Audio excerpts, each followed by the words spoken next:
మహాపరిశుద్ధుడైన దేవ, దయగలిగిన ప్రభు, మహోన్నతుడ మీ గణనామాన్ని స్తుతిస్తున్నాము. మరొక పునరుద్ధానం, ప్రాముఖ్యంగా మరొక నూతన నెలలో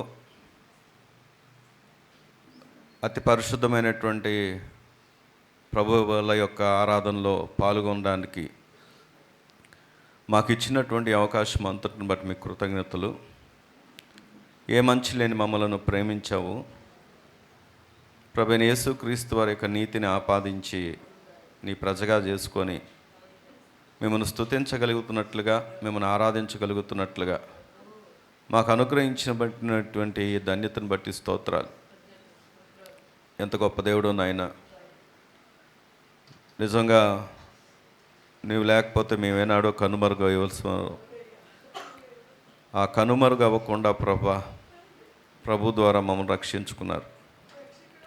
ఒంటరి జీవితాలు జీవిస్తున్నటువంటి మాలాంటి వారిని పరిశుద్ధాత్మ దేవుని యొక్క ఆదరణ చేత బలపరుస్తూ, ఎన్నో ప్రతికూలమైన పరిస్థితులు సంభవించిన, ఎన్నో బలహీనతలు మా ముందు నిలిచిన, ఎన్నో ఒత్తిళ్ళు సమస్యలు మా ముందున్న, నేనున్నాను అని ధైర్యాన్ని కలగజేసి ఆదరిస్తూ, బలపరుస్తూ, పురుకొలుపుతూ, ప్రోత్సహిస్తూ మీరు మా జీవితంలో అనుగ్రహించిన సమస్తం బట్టి కూడా కృతజ్ఞతలు, స్తోత్రాలు.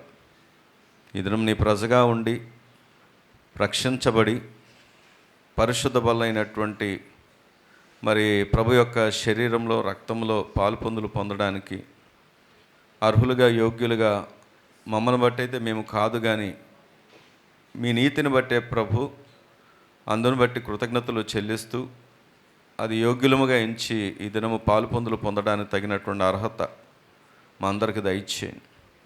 ఇంకా ఆ యొక్క రక్షణ అనుభవం లేని వారిని కూడా పురుకొల్పండి, మాట్లాడండి. నీ వాక్కు మాత్రమే మమ్మల్ని బ్రతికిస్తుంది. ఏ మనుషుని మాటల వలన ఎవరికి ఉపయోగం లేదు నాయన.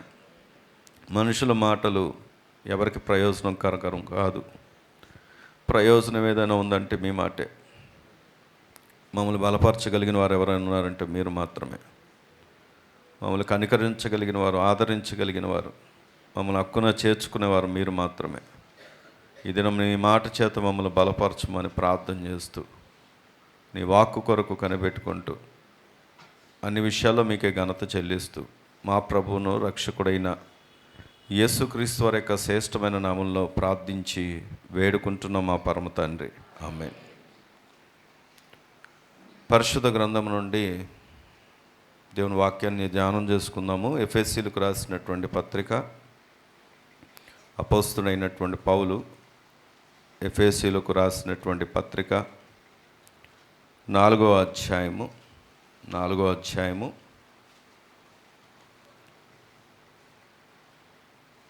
వచనం నుండి చదువుకుందాం. Page number 175. కాబట్టి ఒకరు అన్యజనులు నడుచుకొనున్నట్లు మీరు ఇక మీదట నడుచుకొనవలదని ప్రభువునందు సాక్ష్యమిచ్చుచున్నాను. వారైతే అంధకారమైన మనస్సు గలవారై తమ హృదయమ కాఠిన్యము వలన, తమలో ఉన్న అజ్ఞానము చేత దేవుని వలన కలుగు జీవములో నుండి వేరుపరచబడిన వారై తమ మనస్సునకు కలిగిన వ్యర్థత అనుసరించి నడుచుకొనుచున్నారు. వారు సిగ్గులేని వారై ఉండి నానా విధమైన అపవిత్రతను అత్యాశక్తితో జరిగించుటకును తమను తామే కాముకత్వమునకు అప్పగించుకొనిరి. అయితే మీరు యేసును గూర్చి విని ఆయన యందలి సత్యము ఉన్నట్టుగానే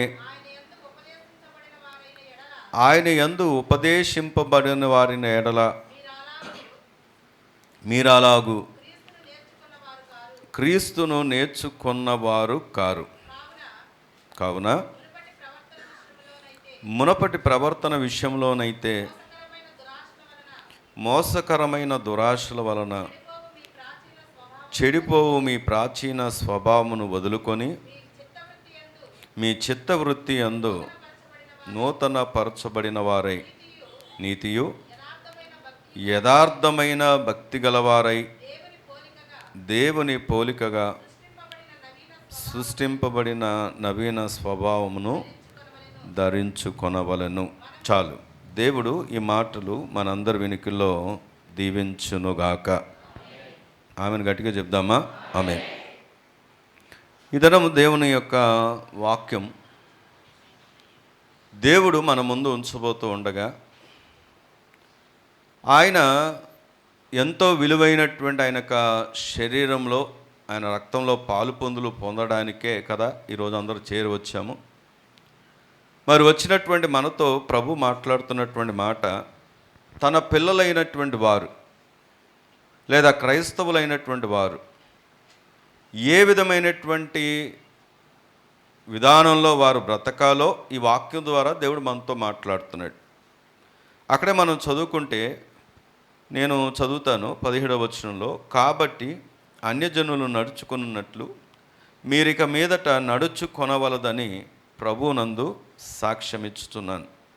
ఈరోజు మనం చూడబోతున్న అంశం ఈ వచనాన్ని ఆధారం చేసుకుంటే, అక్కడ 2 సార్లు ఒకే మాట రిపీటెడ్గా చెప్పబడిన మాట ఒకటి ఉంది. ఎప్పుడైనా బైబిల్లో ఏదైనా మాట రిపీట్ చేయబడుతుంది, బైబిల్లోనే కాదు, సహజంగా మనం ఎప్పుడైనా ఏదైనా పనిని ఏదైనా అప్పగించేటప్పుడు పదే పదే మనం దాన్ని మళ్ళీ మళ్ళీ చెబితే దాని అర్థం ఏంటంటే అది చాలా విలువైంది, చాలా ఇంపార్టెంటు, దాన్ని ఖచ్చితంగా మనము చేయాల్సిందే. ఈరోజు ఇక్కడ వచనంలో కూడా మనం చూసినప్పుడు చదువుకున్న ఒక భాగం, ఒక సెక్షన్ మీకు గమనిస్తే, మనం బైబిల్ చదివేటప్పుడు కూడా చదువుకుంటే మన పర్సనల్ రీడింగ్స్లో కూడా ఇది విభజించి చదువుకోవాలి, విభజించి చదువుకోవాలి అనే మాట కూడా బైబిల్లో ఉంది. ఎక్కడుందో చూపిస్తాను, గమనిస్తే తిమోతి పత్రికలో ఈ మాటని ఇలా ఉంచండి, మన నేర్చుకోవడం కోసమే కదా ఇక్కడికి వస్తుంది. తిమోతి పత్రికలో 2వ అధ్యాయంలో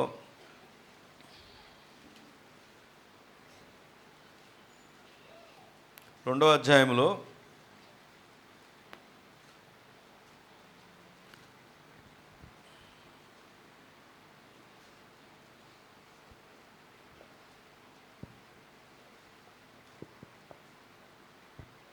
15వ వచనాన్ని కనుక మనం చదువుకుంటే, దేవుని ఎదుట యోగ్యునిగాను సిగ్గుపడనక్కర్లేని పనివానిగాను సత్యవాక్యమును సరిగా, అందరూ చూడండి ఆ మాట, సత్యవాక్యమును సరిగా అంటే దాని యాక్యురేట్గా సరిగా ఉపదేశించువానిగాను, ఉపదేశం అన్న మాటకి ఫుట్ నోట్ ఉంది కింద మాటలో చూడండి, సరిగా విభజించువానిగాను. గట్టిగా దేవుని స్తోత్రం చెప్దామా?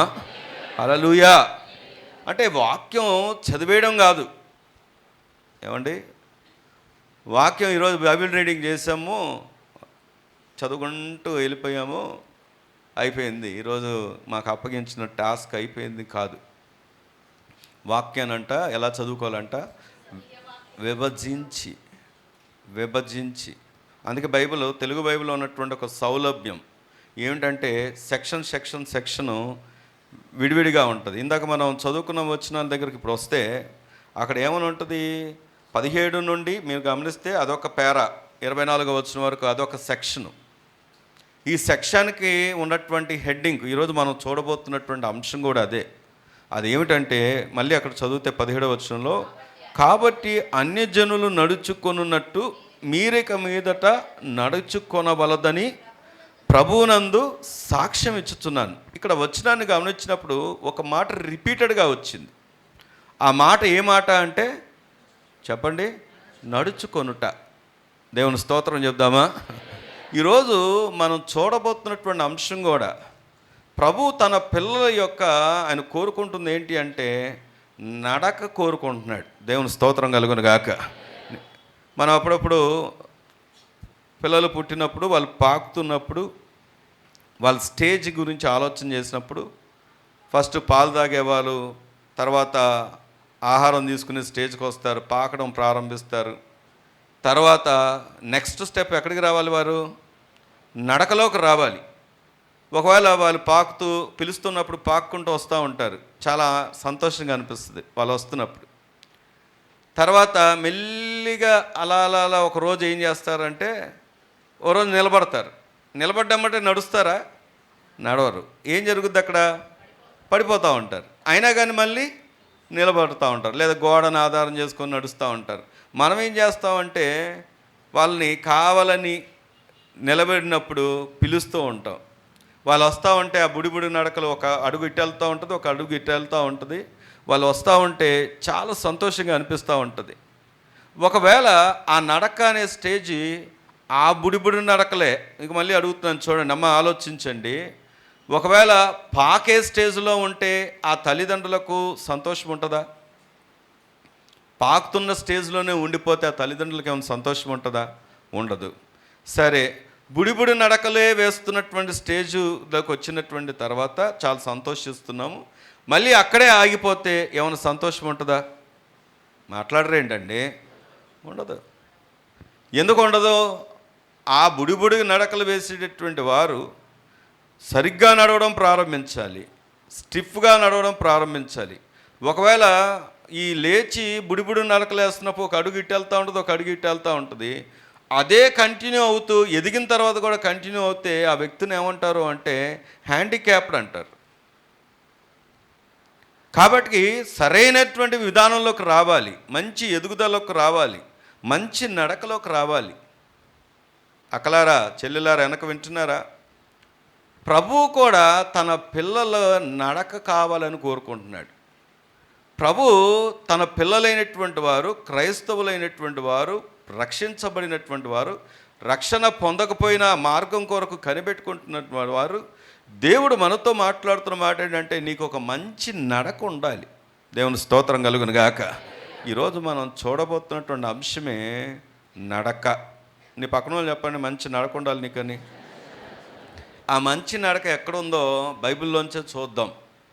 దేవుడు మనం మంచి నడవడికి కావలసినటువంటి విధానాన్ని ఈరోజు వాక్యం ద్వారానే నేర్పించబోతున్నాడు. ఇటువంటి నడక లేకుండా ఆయన శరీరంలో కానీ ఆయన రక్తంలో కానీ మనం పాలు పొందుతున్నాము అంటే మనను మనం పరిశీలన చేసుకొని ఈ రోజైనప్పటికీ, ఎందుకంటే దేవుడు క్షమించేవాడు, మళ్ళీ మళ్ళీ క్షమాపణ అడుగుతూ కాదు, కానీ ఈ రోజైనప్పటికీ కనువిప్పు కలిగి మన నడకను మార్చుకోగలిగి ప్రభు దగ్గర ఒప్పుకొని విడిచిపెట్టగలిగి మంచి నడకతో ప్రభు దగ్గరికి నడవగలిగితే ఆయన శరీరంలో ఆయన రక్తంలో పాలు పొందడానికి తగిన అర్హులము మనం.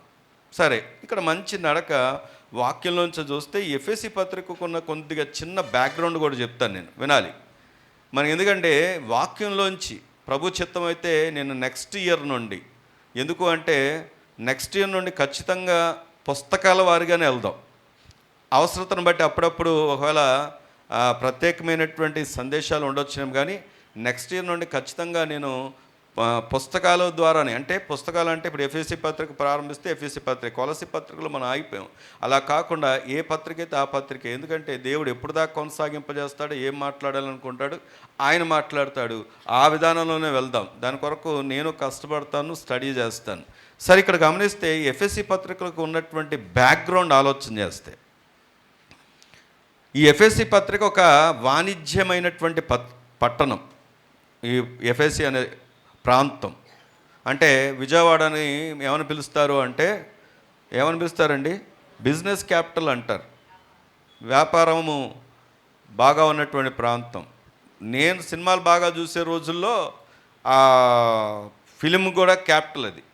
సరే, ఎందుకు ఈ మాట చెప్తున్నానంటే ఇక్కడ ఏ విధంగా అయితే వాణిజ్యం అంటే బిజినెస్ పరంగా అది మంచి డెవలప్డ్ సిటీయో, పాపం కూడా బాగా విస్తారంగా ఉన్నటువంటి ప్రాంతం ఈ ఎఫెసీ ప్రాంతం. పౌలు ఈ పత్రిక రాయడానికి గల ముఖ్య ఉద్దేశం ఏంటంటే, అక్కడ వీళ్ళు ఎవరిని ఆరాధించేవారు అంటే అక్కడ ఉన్నటువంటి ప్రజలు, అక్కడ ఒక దేవత ఉంది. ఆ దేవత పేరు ఏంటంటే డయానా అర్టెమిస్ అని ఉంటుంది. డయానా అనే దేవత. అక్కడ ఏం జరుగుతుంది అంటే వీరు దేవతా ఆరాధన చేస్తూ ఉండేవారు. అంత మాత్రమే కాదు, అక్కడ భయంకరమైనటువంటి వ్యభిచారం జరిగేది. వాళ్ళ యొక్క ఆ దేవత దగ్గరకు ఉండేటటువంటి ఆ దేవదాసులు కావచ్చు, వీరేంటంటే వ్యభిచారం భయంకరంగా ఉండేది. ఆ వ్యాపారం కోసం వచ్చినటువంటి వారందరూ కూడా అక్కడికి వెళ్ళి ఆ వ్యభిచారాల్లో పాలుపొందులు పొందేవారు. అంత భయంకరమైనటువంటి ప్రాంతం, అంత భయంకరమైనటువంటి విధానాలు కలిగినటువంటి పట్టణం. ఆ పట్టణంలో ఒక సంఘం ఉంది. ఆ సంఘానికి పౌలు ఏం రాస్తున్నాడంటే ఒక పత్రిక రాస్తున్నాడు. అదే ఎఫెసీయులకు రాసినటువంటి పత్రిక. దేవుని స్తోత్రం కలుగును గాక. ఈరోజు ఆ బ్యాక్గ్రౌండ్ ఎందుకు నేను జ్ఞాపకం చేశానంటే, నేటి దినాలు గమనిస్తే అది ఆ రోజు ఆ పట్టణానికి పరిమితం కాదు. నేటి దినాలు చూస్తే ఎక్కడ చూసినా పాపం భయంకరంగా ఉంది. ఇప్పుడు పట్టణాల్లో పాపం కాదు, కానీ గృహాల్లోకి పాపం వచ్చేసింది. గృహాల్లోకి పాపం కాదు, కానీ ఆఖరికి చేతుల్లోకి పాపం వచ్చేసింది. మా పిల్లలు చక్కగా రూమ్లో ఉంటున్నారు, చక్కగా రూమును దాటి వెళ్ళట్లేదు, రూములోనే ఉంటున్నారు. మా పిల్లలు ఎంత మంచోళ్ళో, వీళ్ళకి బయట స్నేహాలు లేవు అని అనుకోవడానికి ఏమి లేదు. వాడు బయటికి వెళ్ళకుండా కూడా రూములో ఉండి కూడా వాడు చేయాల్సిందంతా ఆ రూములోనే చేయగలిగినంత పాపం సాతాను తీసుకొచ్చి ప్రతి వారి ఇళ్ళల్లో పెట్టాడు. కాబట్టి వాళ్ళను లేదు, వీళ్ళను లేదు, ప్రతి ఒక్కరూ భయంకరమైనటువంటి దినాల్లో ఉన్నారు. ఇలాంటి భయంకరమైన దినాల్లో ఆ రోజు ఎఫెసీ సంఘానికి పౌలు రాస్తూ పత్రిక ఏ మాటలైతే చెప్తున్నాడో అదే మాటలు ఈరోజు మన అందరితో దేవుడు మాట్లాడుతున్నాడు. నీవు నేను మన నడక మార్చుకోవాలి. నీవు నేను మన నడక మార్చుకోకపోతే ప్రభు మనని క్షమించడు. నీవు నేను మన నడక మార్చుకోగలిగితే, ఇదిగో ఆ సంఘానికి ఏ ఉద్దేశంతో రాశాడో ఈరోజు ఈ సంఘంతో దేవుడు మాట్లాడుతున్నాడు. మన ఉద్దేశం, దేవుడు మన యొక్క ఉద్దేశం ఏంటంటే, మన ఎడల ఆయన ఉద్దేశం ఏంటంటే, ఆయన ఏ ఉన్నతమైనటువంటి రాజ్యంలో మనం చూడాలనుకుంటున్నారో దానికి మనం అర్హులుగా ఉండడమే. దేవుని స్తోత్రం కలుగును గాక. కాబట్టి వాక్యం దగ్గరకు వచ్చి ఆలోచన చేస్తే రండి. మొట్టమొదటిగా నడక విషయంలో ఆలోచన చేస్తే ఇక్కడ ఏమంటున్నాడు అంటే చూడండి, 17వ వచనంలో మన నడక ఎలా ఉండకూడదంట చెప్పండి. అక్కడ ఏమని రాయబడి ఉంది? నీ పక్కన వాళ్ళు చెప్పండి, నడక ఎలా ఉండకూడదు. ఆన్సర్స్ అన్నీ అక్కడే దొరుకుతాయి మనకి. ఆన్సర్స్ అన్నీ ఎక్కడో లేవు, వాక్యంలోనూ దొరుకుతాయి. మన నడక ఎవరిలా ఉండకూడదంటే అన్యజనుల యొక్క నడకలాగా ఉండకూడదు. దేవుని స్తోత్రం కలుగును గాక. అన్యజనులు ఇప్పుడు ఏం చేస్తున్నారో మనందరికీ తెలుసు. ఇప్పుడు ఎలాంటి విధానంలో రోజు జరుగుతుందో మనకు తెలుసు. దైవము, దేవుడు అని అక్కడే ఆరాధిస్తూ అక్కడే పూజిస్తూ మళ్ళీ వాటి ముందే వారు ఎంతో భయంకరమైనటువంటి జుగుప్సాకరమైనటువంటి విచిత్రమైనటువంటి భయంకరమైనటువంటి పాపము, డ్యాన్సులు, రకరకాల విన్యాసాలు ఏ విధంగా చేస్తున్నారో అన్యజనుల గురించి మనకు తెలుసు. ఈరోజు నేను ఈ పరిశుద్ధ దేవుని దగ్గరకు వస్తూ పరిశుద్ధ ఆలయంలో ఉంటూ పరిశుద్ధ దేవుణ్ణి ఆరాధిస్తూ పరిశుద్ధ దేవుని యొక్క పరిశుద్ధత కలిగినటువంటి ఆ రక్తంలో, శరీరంలో మనం పాలుపొందులు పొందుతూ నీవు కూడా అలాగ ఉండకూడదు అన్నది దేవుని యొక్క మాట. అందుకే ఈరోజు ప్రభు చాలా స్పష్టంగా చెప్తున్నాడు. ఒకసారి మనం కనుక చూస్తే ప్రభు ఏం కోరుకుంటాడు మన దగ్గర అంటే, ఈ మూలవాక్యాన్ని అలా ఉంచండి, ఏదైనా పెట్టి రండి. లేవియాకాండం 19వ అధ్యాయం. లేవియాకాండం 19వ అధ్యాయం 2వ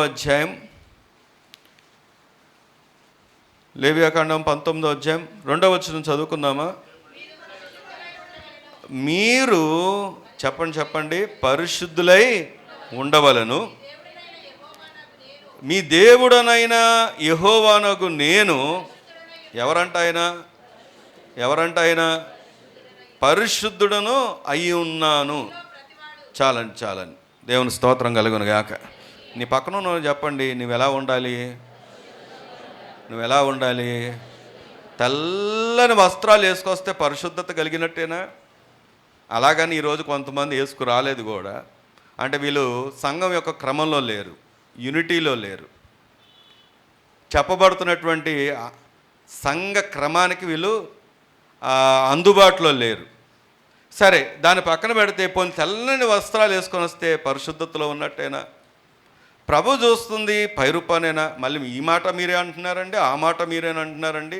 మేము ఏ మాట తీసుకోవాలంటే సంఘ క్రమ ప్రకారం మనం ఒక పునరుద్ధానం ప్రభు బల ఆరాధనలో తెల్లని వస్త్రం అనేది మన యొక్క యూనిటీగా ఒక డ్రెస్ కోడ్ లాగా తీసుకొని రమ్మని చెప్పాము, కానీ ఇది వేసుకుంటేనే పరిశుద్ధత ఉన్నట్టు కాదు. కానీ దేవుడు కోరుకునేది ఏంటంటే దీనికంటే కూడా లోపల ఉన్నటువంటి మన హృదయంని ఏం కోరుకుంటున్నాడు చెప్పండి? పరిశుద్ధపరచుకోవాలనుకుంటున్నాడు. దేవుని స్తోత్రం కలుగును గాక. ఆయన అంతరంగిక పరిశుద్ధతను కోరుకుంటున్నాడు. కారణం ఏంటి? మళ్ళీ చదివితే ఆ మాట, మీరు పరిశుద్ధులై ఉండవలను, మీ దేవుడైన యెహోవానగు నేను పరిశుద్ధుడనై ఉన్నాను. దేవుని స్తోత్రం కలుగును గాక. నా యొక్క ఉనికి లేదా నేను ఎలాంటి దేవుణ్ణి అంటే, నా ముందు మీరు ఇష్టం వచ్చినట్టు గెంతులేస్తే ఒప్పుకునే దేవుని కాదు. నీ ఇష్టం వచ్చినట్టు నువ్వు ప్రవర్తిస్తే నేను ఒప్పుకునేవాడిని కాదు. నేను పరిశుద్ధతను కోరుకునేవాడిని. ఎందుకంటే నేను పరిశుద్ధుడనే ఉన్నాను కాబట్టి మీ దగ్గర కూడా నేను కోరుకుంటుంది ఏంటంటే పరిశుద్ధత. మనమంటే లేదా మన దేవుడు అంటే చాలామందికి ఎందుకు ఇష్టం ఉండదో తెలుసా? అన్ని రెస్ట్రిక్షన్సే. నువ్వు బయటికి వెళ్ళొద్దు అంటారు. తల్లిదండ్రులు ఎంత బిగిచ్చేస్తారు చెప్పండి తల్లిదండ్రులు పిల్లల్ని. ఎక్కడికి వెళ్ళకూడదు, అక్కడికి వెళ్తే అదిగో అక్కడ అది ఉంది, ఇక్కడ ఇది ఉంది, మన లోకల్లో ఉండకూడదు, స్నేహితుల్లో ఉండకూడదు, ఇవన్నీ చెప్తా ఉంటే వాడికి ఏమనిపిస్తుంది అంటే, మా అమ్మ నాన్న ఎప్పుడు ఏ మాటలు చెప్తారు. బయట మా ఫ్రెండ్స్ వాళ్ళ పేరెంట్స్ చూడండి, వాళ్ళు కార్లు ఇస్తారు, బైకులు ఇస్తారు, తాళాలు ఇస్తారు, పాకెట్ మనీ ఇస్తారు, అన్నీ ఇస్తారు. కాబట్టి వాళ్ళు ఎంత మంచోళ్ళో అన్నట్టుగా కనబడుతూ ఉంటుంది. నేను ఒక పేరు ఉపయోగించను, ఎందుకంటే రికార్డ్ అవుతుంది కాబట్టి. నాతో పాటు కాలేజ్ చదివినటువంటి ఒక అబ్బాయి, నేను సిద్ధపాటి గుడిలో కూడా చెప్పాను. ఆ అబ్బాయి మేము కాలేజీలో కూర్చున్నప్పుడు మేము చదువుకున్నటువంటి కాలేజ్ పేరు కూడా చెప్పను, కానీ విజయవాడలో కాలేజీలో చదువుకున్నాను. కొద్ది గొడవలు అల్లర్లు బాగా జరుగుతూ ఉండేవి. క్లాసెస్ చాలా తక్కువగా జరుగుతూ ఉండేవి. నాకు సర్టిఫికెట్స్ మా ఊరు నుండి రావడానికి లేట్ అయినప్పుడు ఏ కాలేజ్ చేరాలో తెలియని పరిస్థితులు, ఆ టైం దాటిపోయింది, 2 నెలల పైన అయిపోయింది కాలేజ్ స్టార్ట్ అయ్యి కూడా. ఆ రోజులో మరి ఎవరు ఎలాగా అనే టైంలో మనకి ఇక్కడే ఉన్నారు పాపక్క వాళ్ళ అన్నయ్య ఇసాక్ గారు లెక్చరర్గా చేస్తున్నారు, ఐజక్ గారు లెక్చరర్గా చేస్తున్నారు. సత్యవర్ధన్ గారు ద్వారా నేను అక్కడికి వెళ్ళడం జరిగింది కాలేజ్కి. సో ఆ కాలేజీలో చేరాను, లేటుగా చేరాను. అసలు సీట్ దొరకడమే కష్టం ఆ టైంలో, 2 నెలల పైన అయిపోయింది. అయితే విషయం ఏంటంటే ఆ కాలేజీలో నాతో పాటు చదువుకున్నటువంటి స్నేహాలు కొంతమంది రౌడీ విధానంలో బ్రతికే వాళ్ళు ఉండేవారు, చాలా ర్యాష్గా. మా సివిక్స్ లెక్చరర్ ఆయన ఏదో పాఠం చెప్పారు. పాఠం చెప్పి ఒకడు వినకపోతే రేయ్ ఏంట్రా నువ్వు క్లాస్లోంచి వెళ్ళిపో, పాఠం వినపోయినప్పుడు ఎందుకు మాట్లాడుతున్నావు ఏంటి, పక్కన నువ్వు డిస్టర్బ్ చేస్తున్నావు ఏంటి, నువ్వు పైకి అని లేపాడు. అన్నా వినండి పైకి లేపాడు. లేపి వెళ్ళిపో బయటికి అని అన్నాడు. దానికి వాడు ఏమన్నాడో తెలుసా? ఏమన్నాడంటే, సార్ నేను వెళ్తా కానీ మీరు వచ్చేది తాడేపల్లి మించే కదా, రోజు తాడేపల్లి మించే వస్తారు కదా, చూసుకోండి మరి నన్ను వెళ్ళమంటున్నారు. తాడేపల్లి నుండి వచ్చేటప్పుడు మరి ఏమన్నా జరిగితే నన్ను మాత్రం అడగకండి అని అన్నాడు. లెక్చరర్కి భయం వేసింది. ఎందుకంటే రోజు తాడేపల్లి నుండి వస్తాడు, ఇప్పుడున్నంత కాదు, కొన్ని సంవత్సరాలు బ్యాక్ కదా. వాడు ఏం చేశాడంటే, సర్లేరా వెళ్ళి కూర్చో అన్నాడు పట్టించుకున్నట్టుగా. రౌడీజం చేశాడు. బాగానే ఉంది. కొన్ని సంవత్సరాలకి జస్ట్ ఒక 2 years 1 year బిఫోర్ మా కాలేజ్ గ్రూప్లో వాడి గురించినటువంటి ఒక మెసేజ్ పెట్టాడు ఇంకొకడు.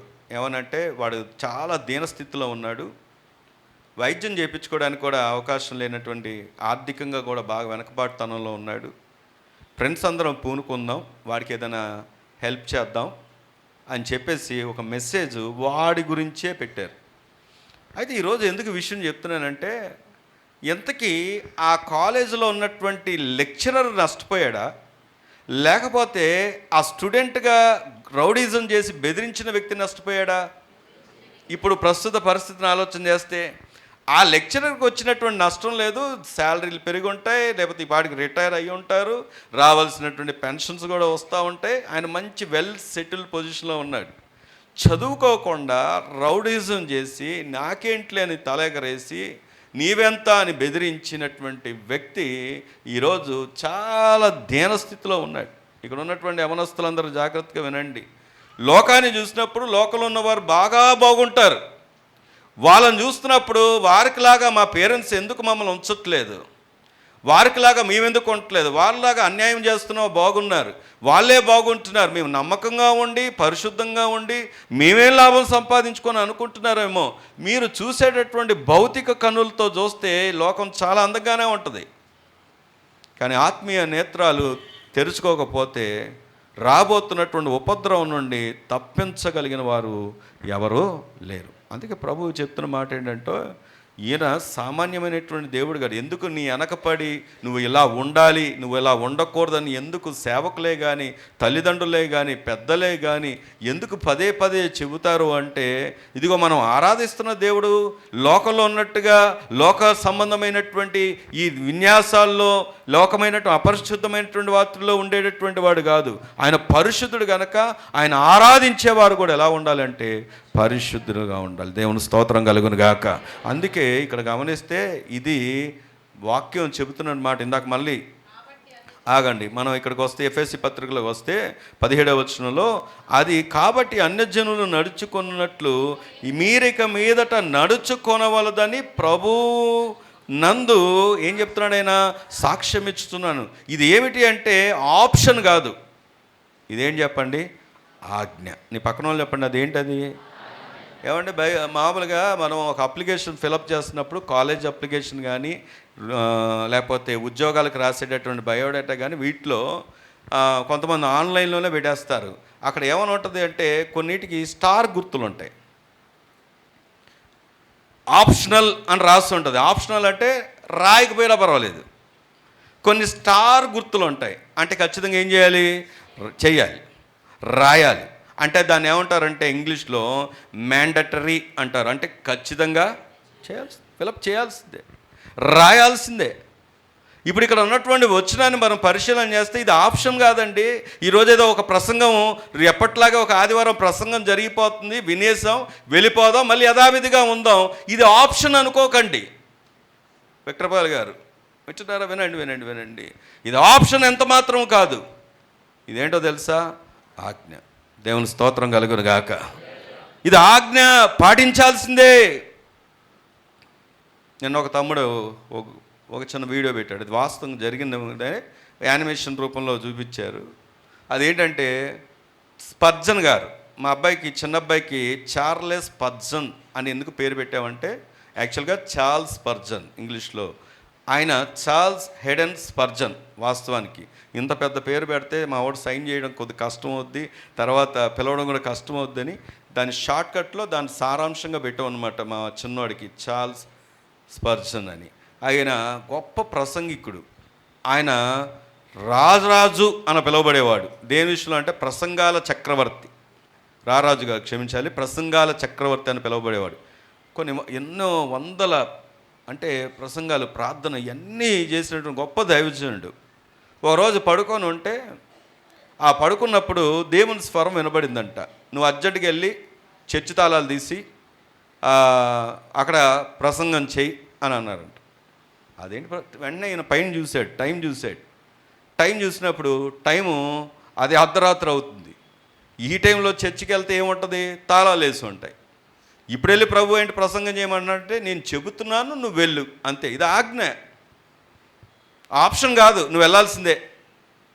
ప్రభు చెప్పాడు కదా, ప్రభువు చెప్పినప్పుడు వెళ్ళకపోతే ఎలాగా, వెళ్ళారు. ఆయన వెళ్ళి తలుపులు తీశారు, తాళాలు తీసి తలుపులు తీశారు, వెళ్ళి పోడియం దగ్గరకు వచ్చి ఇక్కడ పోడియం దగ్గర నిలబడ్డప్పుడు చూస్తే అన్ని ఖాళీ బెంచిలే. మరి రాత్రి ఎవరు ఉంటారు, మనుషులు ఎవరు ఉంటారు? ప్రభు వైపు చూస్తే ప్రభు ఏమంటున్నాడు, చెప్పమంటాడు, సువార్ చెప్పమంటుంటే ఇదేంటి ఇక్కడ ఎవరు లేరు, ప్రభు చెప్పమంటున్నాడు, కానీ అది ఆజ్ఞ, పాటించాల్సిందే. అలాగే సువార్త చెప్పి ప్రభు అంటున్నాడు, అడగమంటున్నారు. ఎవరైనా ఒప్పుకుంటే ఈరోజు ఎవరైనా అంగీకరిస్తే చేతులు ఎత్తండి అని. అక్కడ ఎవరున్నారు, ఎవరు లేరు. కానీ దేవుడు చెప్పమంటున్నాడు కదా. దేవుడు అడగమన్నట్లుగా అడిగినప్పుడు ఆ బెంచిల్లోంచి 2 చేతులు పైకి లేసాయి. దేవునికి స్తోత్రం కలుగును గాక. ఈరోజు నా స్వరక్షకుడిగా మేము అంగీకరిస్తున్నామని ఇద్దరు వ్యక్తులు ఆ బెంచీల కింద నుండి చేతులు పైకెత్తారు. ఇంతకీ వారు ఎవరు అంటే, వారు దొంగతనాన్ని చేయడానికి వచ్చినటువంటి ఇద్దరు వ్యక్తులు దాక్కున్నారు ఆ బెంచ్ల కింద. కానీ ఆ ఇద్దరు వ్యక్తుల ఆత్మ రక్షణ కొరకు ప్రభు అలాంటి వ్యక్తులను ప్రేమించి ఈ సేవకుని పురికొల్పి సేవకుని నడిపించి ఆ సేవకుడు ద్వారా రక్షణ సువార్తను అందించినప్పుడు నాశనానికి వెళ్ళిపోతున్నటువంటి ఆ ఇద్దరు వ్యక్తులు ఏం చేయబడ్డారు అంటే దేవుణ్ణి అంగీకరించారు. దేవుని స్తోత్రం కలుగును గాక. అందుకే దేవుడు మనతో మాట్లాడినప్పుడు ఆ మాట మనం తీసుకుంటే దీవించబడతాం. ఆమేన్. చాలామంది ఏంటంటే వినడం వరకే, వినడానికి పరిమితమైపోయి వెళ్ళిపోతున్నారు. వారి జీవితంలో ఏ విధమైనటువంటి అభివృద్ధి కనబట్టలేదు. నేను చెప్పా కదా ప్రారంభంలోనే, ఇంకా కొంతమంది ఆ పాల దగ్గరే ఉండిపోయారు, ఇంకా కొంతమంది పాకే దగ్గరే ఉండిపోయారు, ఇంకా కొంతమంది తడబడే నడక దగ్గరే ఉండిపోయారు.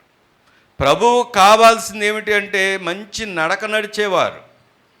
ప్రభువు కావాల్సిన వారు ఎవరు అంటే కేవలము వినువారుగా కాదు, విన్న మాటనంట ప్రవర్తింపకపోతే మనమే మోసపుచ్చుకుంటున్నామని వాక్యం సెలవిస్తున్నట్టుగా ఈ దినము ప్రియమైన సంగమా, మీ ఆత్మలకు పాస్టర్ గారు జవాబుదారి కాదు, కానీ మీకు మీరే ఉత్తరవాదులు. ప్రకటన చేయడం మా బాధ్యత. పాస్టర్ గారు ఉద్దేశాలతో చెప్తున్నారు అనుకోవద్దు. ఒకళ్ళు అనుకున్నా పర్వాలేదు, దేవుడు ఏం చెప్పమంటాడో అదే చెప్తాం. కానీ ఈరోజు దేవుని వాక్యాన్ని నువ్వు తీసుకుంటే, నీ జీవితంలో తీసుకుంటే, దాన్ని నువ్వు అవలంబించగలిగితే నీ జీవితంలో నువ్వు ఎంతో మేలులు పొందుకుంటావు. ఇక్కడికే పరిమితం కాదు, రేపు రాబోతున్నటువంటి ఆయన రాజ్యంలో కూడా మనం ఉండబోతున్నాం. దేవుని స్తోత్రం కలుగును గాక. అందుకే ఇక్కడ ఆయన చెప్తున్నాడు, ఇది ఆజ్ఞ. ఆయన పరిశుద్ధుడై ఉన్నట్లు మనం పరిశుద్ధంగా ఉండాలి. ఇది ఆజ్ఞే. ఇక్కడ ఏమన్నా ఆజ్ఞిస్తున్నాడు 17వ వచనంలో చదవండి. కాబట్టి అన్యజనులు నడుచుకొనున్నట్లు మనం ఏం చేయకూడదంట? నడుచుకొనకూడదంట. నీ పక్కన వాళ్ళు చెప్పండి, ఎలా నడుచుకోకూడదు చెప్పాలి. ఎలా నడుచుకోకూడదంట?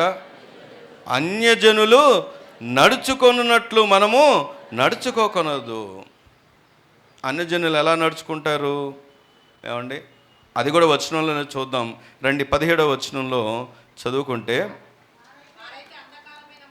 వారైతే అంధకారమైన మనస్సు గలవారై తమ హృదయ కాఠిన్యము వలన తమలో ఉన్న అజ్ఞానము చేత దేవుని వలన కలుగు జీవముల నుండి వేరుపరచిన వారై తన మనస్సుకు కలిగిన వ్యర్థతను అనుసరించి చెప్పండి ఎలా నడుచుకుంటున్నారు వాళ్ళు?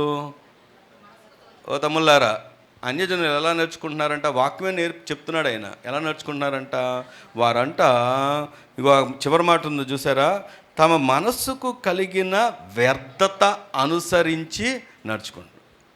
ఇందాక చెప్పాను కదా, ఈ లోకాన్ని చూసినప్పుడు అంత పచ్చగా కనబడుతుంది, ఈ లోకంలో ఉన్న వాటిని చూసినప్పుడు అంత సెలబ్రేషన్గా కనబడుతుంది. కానీ వాక్యం చెప్తున్న మాట ఏంటో తెలుసా?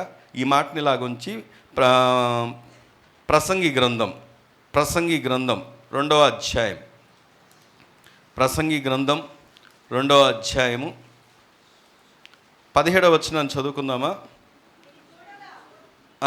ఇది చూడగా సూర్యుని కింద జరుగునది. ఇంగ్లీష్లో ఎక్లేషియాస్ అంటారు. ఇది చూడగా సూర్యుని కింద జరుగునది నాకు ఏం పుట్టింది చెప్పండి?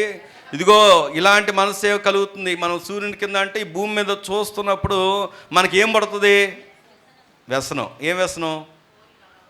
అరే వాళ్ళు ఎంత బాగున్నారు, అరే అన్యాయస్తులు ఎంత బాగున్నారు.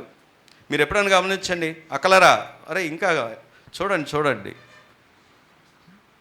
ధనవంతులను మనం పరిశీలన చేస్తే, ధనవంతులను అన్యులు ఎక్కువ మంది ఉన్నారా, క్రైస్తవులు ఎక్కువ మంది ఉన్నారా? మన భారతదేశంలో మన కళ్ళ ముందు ఇప్పుడు మనం చూసి వ్యసన పడతాం కదా, ఎవరు ఎక్కువ కనబడతారు? బిగ్ షార్ట్స్ అంటారు కదా, పెద్ద పేరు తలకాయలు. ఎవరు ఎక్కువ కనబడతారు? ఎవరు? అన్యజనులే. ఈ లోకంలో సాతాను బాగా దీవిస్తాడు. ఎందుకోసం తెలుసా? నిన్ను వ్యసనపరచడానికి, నువ్వు చూసి పడిపోయేది, నువ్వు చూసి జారిపోయేది, నువ్వు సనిగేది, లేక చాలాసార్లు నిన్ను నిందించుకోవడానికి, నిన్ను కృంగజేసుకోవడానికి నీ కళ్ళ ముందు కనబడుతుంది ఎక్కువగా ఎవరో తెలుసా? లోకం. అందుకే 34వ కీర్తన ఒక చక్కని మాట ఉంది. 34వ కీర్తన రండి చదువుకుందాం. 34వ కీర్తన మొదటి వచనం చదువుదామా? 37వ కీర్తన మొదటి వచనం. చెడ్డవారిని చూచి, ఇక్కడ కూడా కనబడుతుందిగా, ఏంటది? ఎవరిని చూసి? చెడ్డవారిని చూసినప్పుడు మనకి ఏం కలుగుద్ది? వ్యసనం పుడుతుంది. అన్యాయస్తులను చూసినప్పుడు, దుష్కార్యాలు చేసేవారిని చూసినప్పుడు మనం మత్సరపడతాం. మనం లోకంలో ఉన్నటువంటి వ్యక్తులను చూస్తే, తమ్ముళ్ళు, మీ కాలేజెస్లో, మీరు చేసే పనుల్లో, ఉద్యోగాల్లో, మీరుండే ప్రాంతాల్లో వాళ్ళు వాడే బైక్స్ చూసినప్పుడు, వారు వేసుకొచ్చే డ్రెస్సులు చూసినప్పుడు, వారు వేసుకునే వస్త్రధారణ చూసినప్పుడు, వారు బ్రతికే విధానం చూసినప్పుడు ఏం కలుగుతుంది? మనకి వ్యసనం పడుతుంది. ఎక్కువసార్లు ఒక మాట సూటిగా అడగనా, మీ తల్లిదండ్రులను చాలాసార్లు ఎదిరించి ఉంటారు. నాకేం చెప్పలేదులేండి వాళ్ళు, నేను అడుగుతున్నా, ఆ ఎదిరించడానికి గల కారణం ఏమై ఉంటుంది? ఎన్నోసార్లు ఎదిరించడానికి గల కారణం ఏంటో మీకు తెలియదా? ఎవరిని చూసి ఎదిరించుంటారు?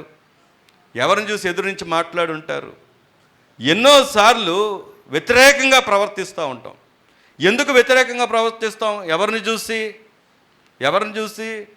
లోకాన్ని చూసినప్పుడు వాడు సెలబ్రేషన్ మోడ్లో ఉంటాడు. వాడు ఎప్పుడైనా రావచ్చు, ఎప్పుడైనా వెళ్ళొచ్చు. రెస్ట్రిక్షన్స్ ఉండవు, అడిగేవారు ఉండరు. ఒకవేళ అడిగినా కానీ సమాధానం చెప్పాల్సిన పరిస్థితి లేనట్టుగా బ్రతుకుతారు. వాళ్ళతో నువ్వు స్నేహం చేస్తున్నప్పుడు, అట్టివారిని చూసినప్పుడు నీకు ఖచ్చితంగా ఏం పుడుతుందంటే, ఏం కలుగుదంటే వ్యసనం. నేనెందుకు అలా ఉండలేకపోతున్నాను, నాకెందుకు ఈ రెస్ట్రిక్షన్స్ అని ఎన్నోసార్లు ఫీల్ అయ్యి సనిగి వ్యతిరేకంగా ప్రవర్తిస్తున్న విధానాలు లేవంటారా? ఆలోచన చేస్తే ఇది వాళ్ళ వరకే పరిమితం కాదు. మనను కూడా చూసినప్పుడు మన ఇరుగువారిని, పొరుగువారిని, లోకస్తుల్ని, బంధువుల్ని, స్నేహితుల్ని చూసినప్పుడు వారు ఎంతో ఉన్నతంగా ఉన్నట్టుగా కనబడతారు. మనం ఎంతో ఇంకా కృంగిపోతున్నట్టుగా కనబడుతున్నప్పుడు మనం ఏమంటాము అంటే, వాళ్ళే బాగున్నారు, సరే అన్యాయస్తులే బాగున్నారని ఎన్నిసార్లు పైకి అనకపోయినా మనసులో అనుకోలేదు? పైకి అనకపోయినా ఎన్నోసార్లు ఈ తలంపు రాకుండా ఉందా మీకు? వాక్యం చెప్తున్న మాట ఏం తెలుసా?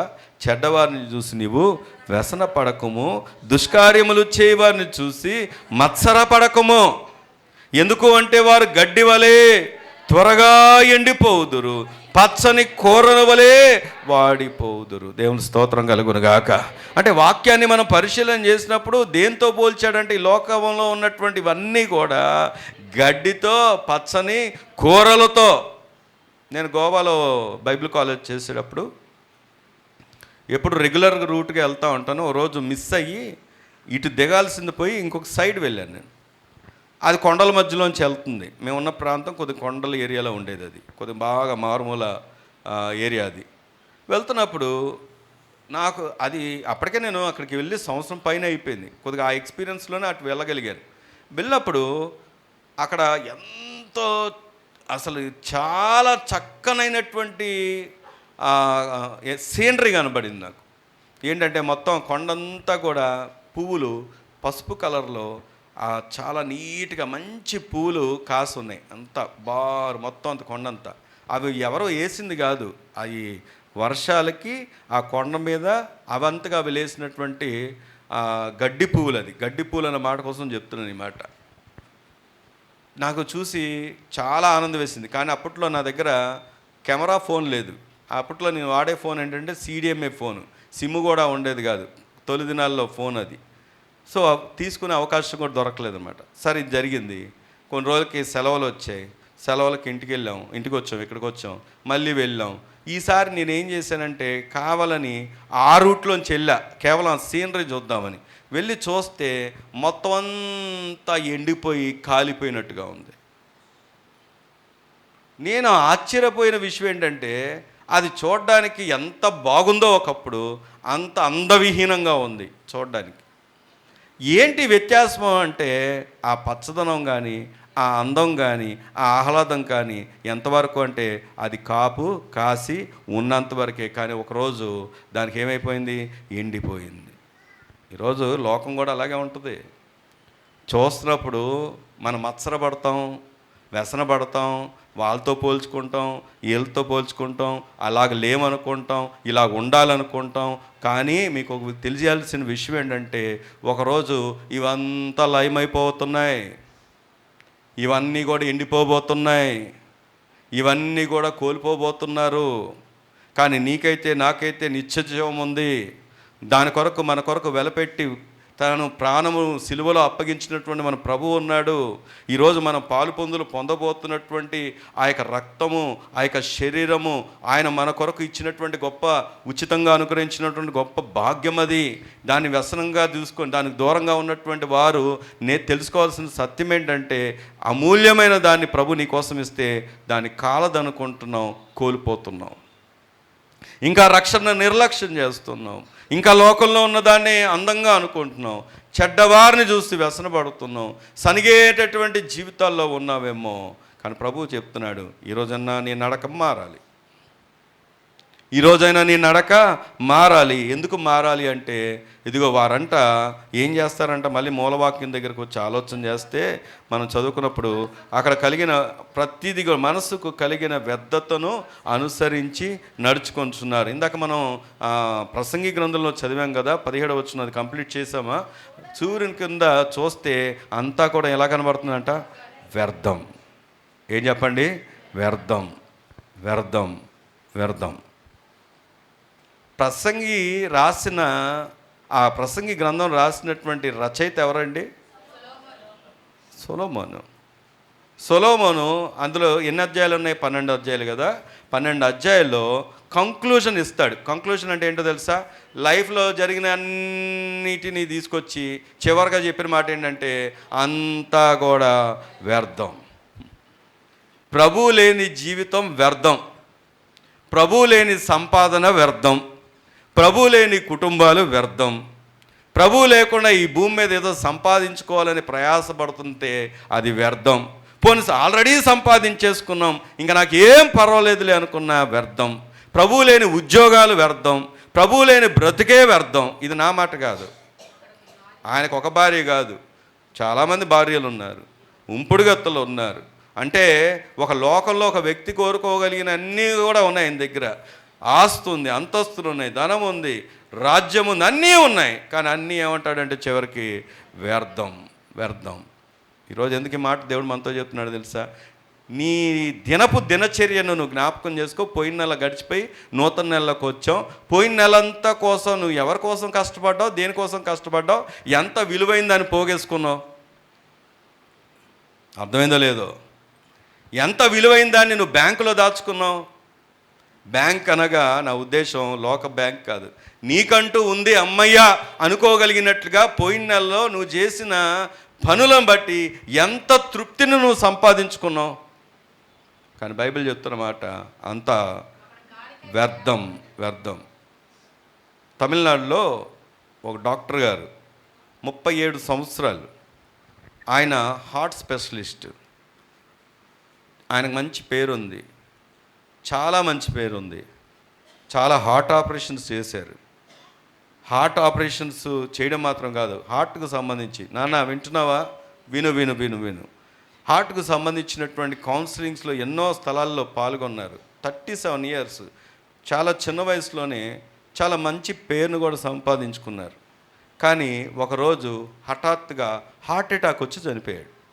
రీసెంట్గానే జరిగింది ఇది. ఈయన హార్ట్ అటాక్ ఈయన హార్ట్ స్పెషలిస్టు, ఈయనే స్పెషలైజేషను, ఈయన ఎన్నో హార్ట్ సర్జరీస్ చేశాడు, ఈయనే కౌన్సిలింగ్స్ ఇస్తున్నాడు.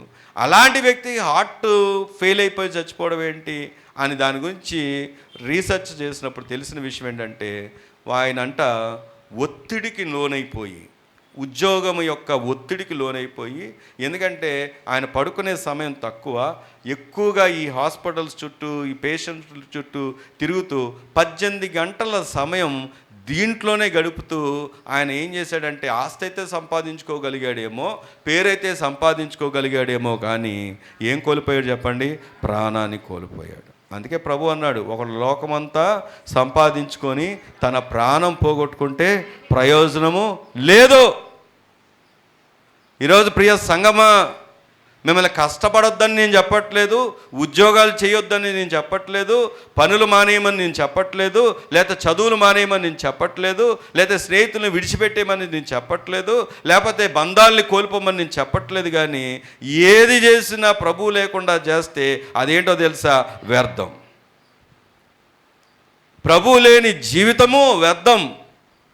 ఇది నా మాట కాదు.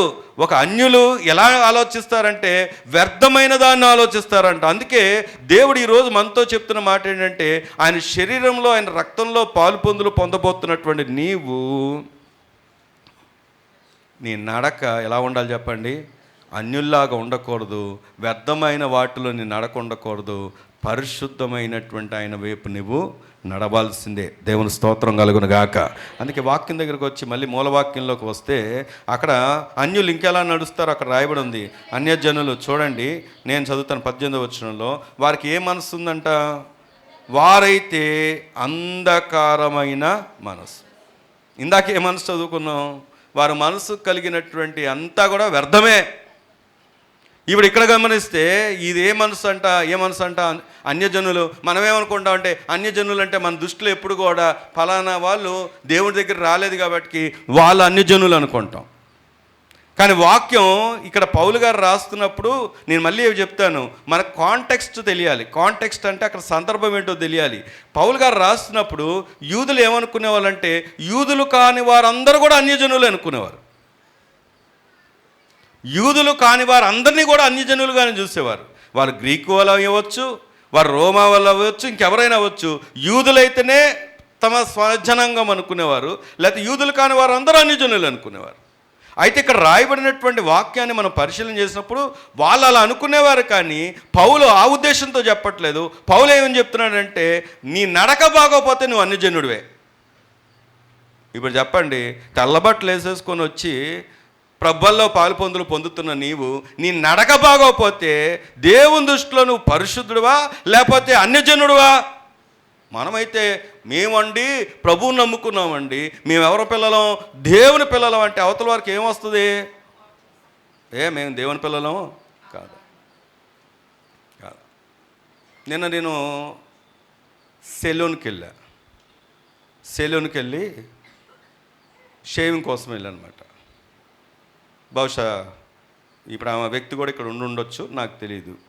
వెళ్ళినప్పుడు ఆ తమ్ముడును ఇంకొక ఎవరో వ్యక్తి బొట్టు పెట్టుకొని కూర్చొని ఉంటే ఆ వ్యక్తి ఎవరో నాకు తెలియదు, ఈ తమ్ముడు నాకు తెలుసు.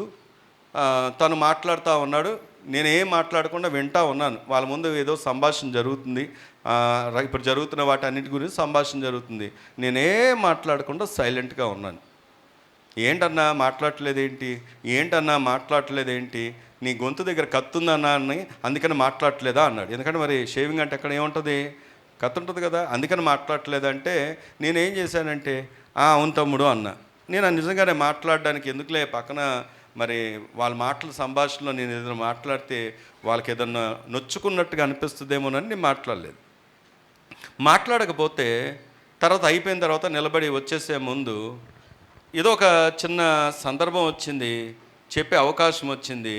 నేను ఈ వ్యక్తితో మాట్లాడుతూ ఈ వ్యక్తికి కూడా అర్థమయ్యేలాగా నా యొక్క జీవితాన్ని, జరిగినటువంటి సంఘటనలను, ఏ స్థితిలోంచి నేను వచ్చానో, ఏ రీతిగా నేను ఇప్పుడు ఎందుకు ఈ దేవుణ్ణి నమ్ముకున్నానో, ఆయన ఏమై ఉన్నాడో, ఆయన పరిశుద్ధత ఏంటో, ఆయన ఏం కోరుకుంటున్నాడో, ఆయన ఏమి ఇవ్వబోతున్నాడో, నిత్య జీవానికి ఎలా తీసుకెళ్ళబోతున్నాడో అంత వివరణ ఆయన నన్ను ఇంతకుముందు మాట్లాడట్లేదు అంటున్నాడు కదా, ఇప్పుడు మాట్లాడనివ్వకుండా మొత్తం అంతా కూడా చెప్పాల్సిందంతా ఈ వ్యక్తితోనే చెప్తున్నాను. కానీ ఇద్దరిని దృష్టిలో పెట్టుకొని చెప్పాను, ఎందుకంటే డైరెక్ట్గా చెప్పలేం కదా.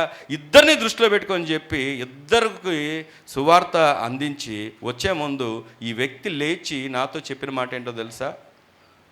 మీ మాటలు చాలా కమ్మగా ఉన్నాయండి అన్నాడు. దేవుని స్తోత్రం కలుగును గాక. మీ మాటలు చాలా కమ్మగా ఉన్నాయి. నాకు నిజంగా ఆయన ఎవరో తెలియదు, కానీ ఆయన పడుకున్నాడేమో అనుకున్నాను. ఇలా తలకాయ కింద పెట్టి గడ్డం కింద పెట్టుకుని ఇలాగే, అంటే నా వైపు చూడలేదు, మామూలుగా ఇలా ఉన్నాడు. ఆయన పడుకున్నాడేమో అనుకున్నాను, కానీ వచ్చే ముందు చెప్పాడు ఆయన మాట, మీ మాటలు నాకు చాలా కమ్మగా అనిపించాయి. ఏమో ఒకరోజు ఇందాక నేను చెప్పినట్టుగా స్పర్జన్ గారు ఏ రీతిగా ప్రకటించినట్టుగా ఈరోజు ఆ వ్యక్తికి ఆ సువార్త అందించడానికి ఆ టైంలో పంపించి ఆ మాట అందించాడేమో. దేవుని స్తోత్రం కలుగును గాక. ఈరోజు ఎందుకు ఈ విషయాన్ని జ్ఞాపకం చేస్తున్నానంటే, నువ్వు గడిచిన దినాల్లో, గడిచిన రోజుల్లో, గడిచిన వారాల్లో, గడిచిన నెలల్లో, ఈరోజు నెలలు గడిచిపోతున్నాయి, కానీ నీ ద్వారా ప్రభువుని ఎరగగలిగినట్లుగా ఎంతమందిని నువ్వు నడిపించగలుగుతున్నావు? మొదట నిన్ను నువ్వు ఎలా కట్టుకున్నావు?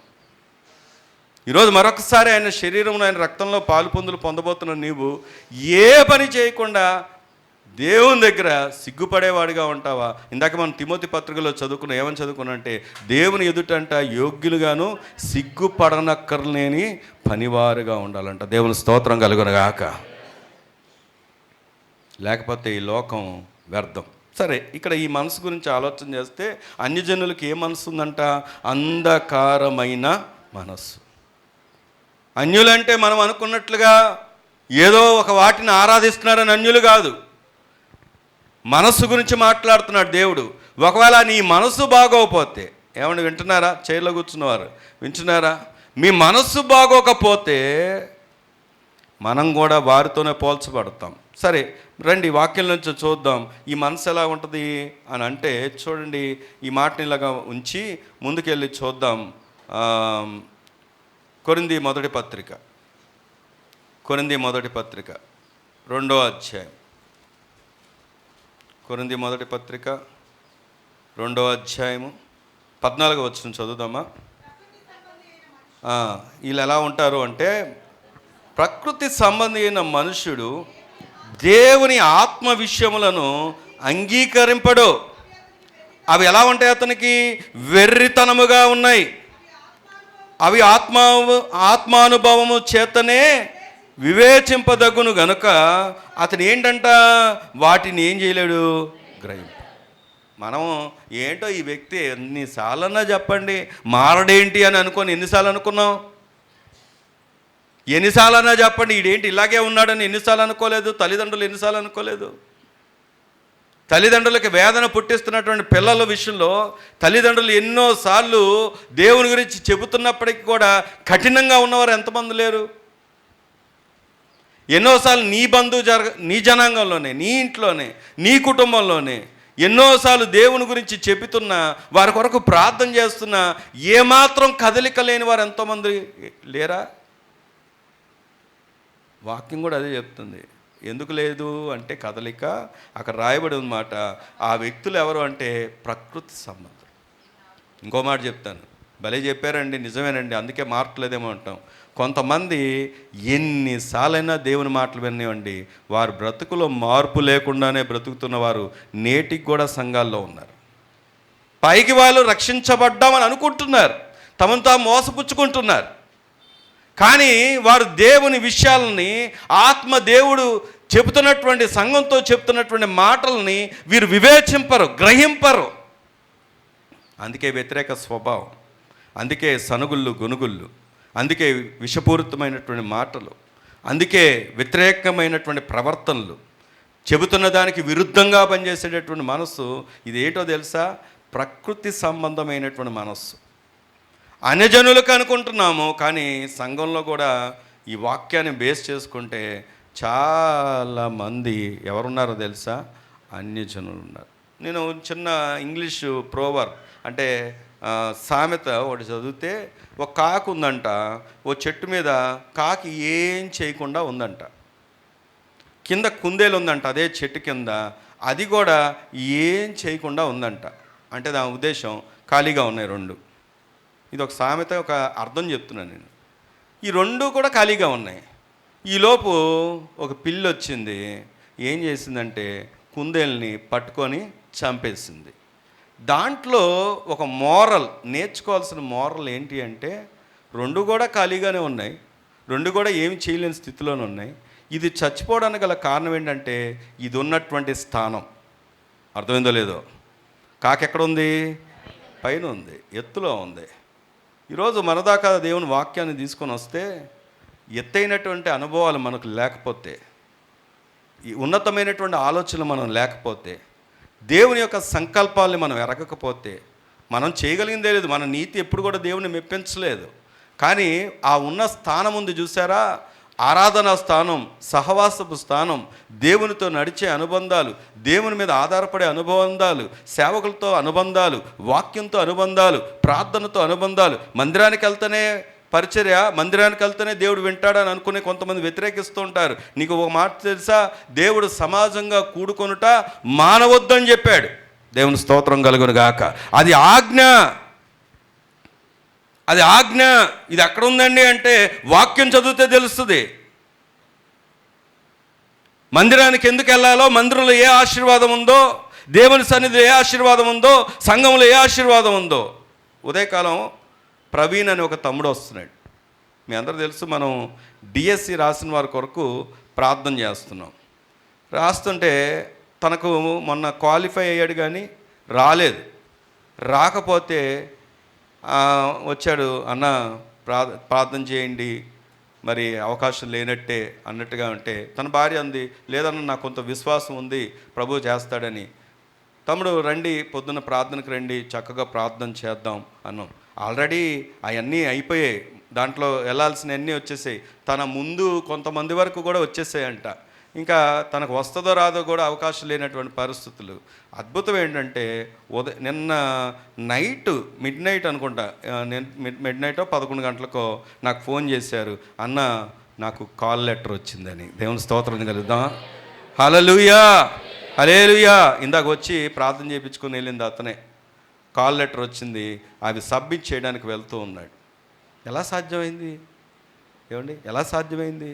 నువ్వు ప్రభు పాదాలు పట్టుకోకుండా, ప్రభు సన్నిధికి రాకుండా, ప్రభువు చెప్పే మాటలకు లోబడకుండా, ఒక ఆత్మానుసారమైన వ్యక్తిగా బ్రతకకుండా, ఇందాక చదువుకున్న మాట ప్రకారం ఒక లోక సంబంధమైన వ్యక్తిగా బ్రతుకుతుంటే నీ జీవితంలో దేవుడు ఎలా పూనుకోగలడో, ఎలాగైనా పూనుకొని నిన్ను నిలబెట్టగలడో. అదే ఆ వ్యక్తి దేవుని సన్నిధిలో గడిపినప్పుడు, దేవునితో అనుబంధం ఏర్పరచుకున్నప్పుడు.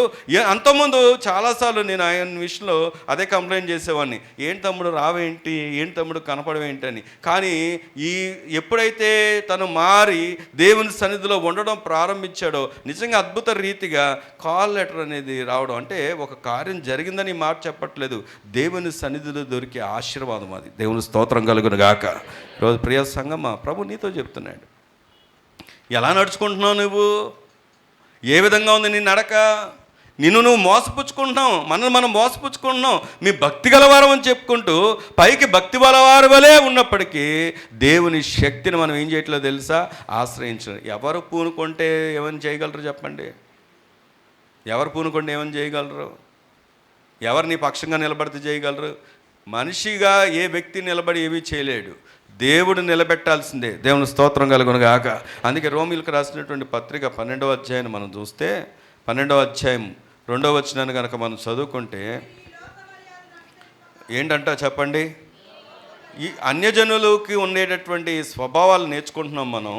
అన్యజనులు ఏం చేస్తారంట చెప్పండి, చదవండి అన్నమాట. లోక మర్యాదలను అనుసరింపక, ఆగండి. ఈ అన్యజనులు ఏం చేస్తారు? లోక మర్యాదలు పాటిస్తారు.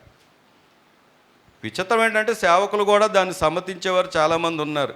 వాళ్ళెవరో యూట్యూబ్లో పెట్టారని, వాళ్ళెవరో ఆచారాలు పాటిస్తున్నారని, మీరేం కొత్త బోధ చేస్తున్నారని, వాళ్ళు సేవకులేగా. వాళ్ళు డ్యాన్సులు వేస్తున్నారు, వాళ్ళు గుండ్లు కొట్టించుకుంటూ ఉంటారు, వాళ్ళు శ్రీమంతాలు చేస్తూ ఉంటారు, వాళ్ళండి పంచులు కడుతూ ఉంటారు, అవి చేస్తూ ఉంటారు. మీరు అనొచ్చు సేవకులేగా. సేవకులైతే వాళ్ళ లెక్క వాళ్ళకు ఉంది, వాళ్ళతో పాటు నువ్వు కూడా నరకానికి వెళ్తావా? నేను అనుసరించమంది వాళ్ళని కాదుగా. నువ్వు అనుసరించాల్సింది ఎవరిని? దేవుణ్ణి, దేవుని వాక్యాన్ని, దేవుని మాటని. ఏ ఫంక్షన్స్ చేయాలి, ఏ ఫంక్షన్స్ చేయకూడదు, దేంట్లో పాలు పొందులు పొందాలి, దేంట్లో పాలు పొందులు పొందకూడదు, ఎవరిని ఎలాగ మనం చేయాలి, ఏ విధంగా బ్రతకాలి, ఎంత నమ్మకంగా ఉండాలి, మన పరిశుద్ధతను ఎలా కాపాడుకోవాలి అన్నది ఎవరు వ్యక్తిగతంగా వారు ఒక దినం ప్రభు దగ్గర నిలబడాలి. అప్పుడు ఏమండి మా పాస్టర్ గారు చేశారండి, మా పాస్టర్ గారు చేశారండి, వాళ్ళు చెప్తేనే చేసామండి, ఆదివారం వాళ్ళు చెప్తేనే వెళ్ళామని అంటారా? ముందు పాస్టర్ గారు వెళ్తారో వెళ్ళరో ఎవరు చెప్పారు?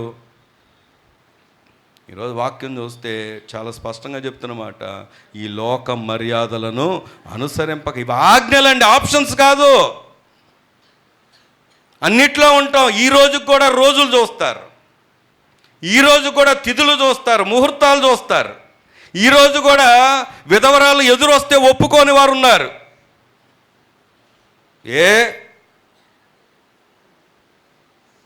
ఈరోజు కూడా వాక్యం ఇంకేం నేర్చుకున్నావు నువ్వు? దేవుని దగ్గర ఎలా నువ్వు నిలబడగలవు?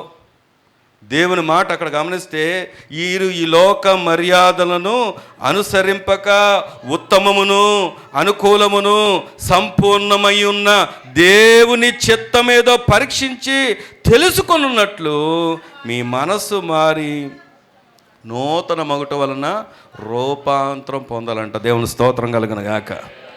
చిన్నప్పుడు నాకు గొంగళి పురుగులు అంటే చాలా భయం. చిన్నప్పుడు గొంగళి పురుగులే కాదు, గాజు పురుగులన్నా భయమే. అవి అక్కడ కనబడితే ఎంత దూరం వెళ్ళిపోయాను నేను. గొంగళి పురుగుని ఎవరైనా ముద్దు చేసిన వాళ్ళు ఇక్కడ ఉన్నారా? చెప్పండి. నాన్న, చిట్టి, బుజ్జి అని ఎప్పుడైనా ముద్దు చేశారా? అది చూస్తే ఏం చేస్తారు?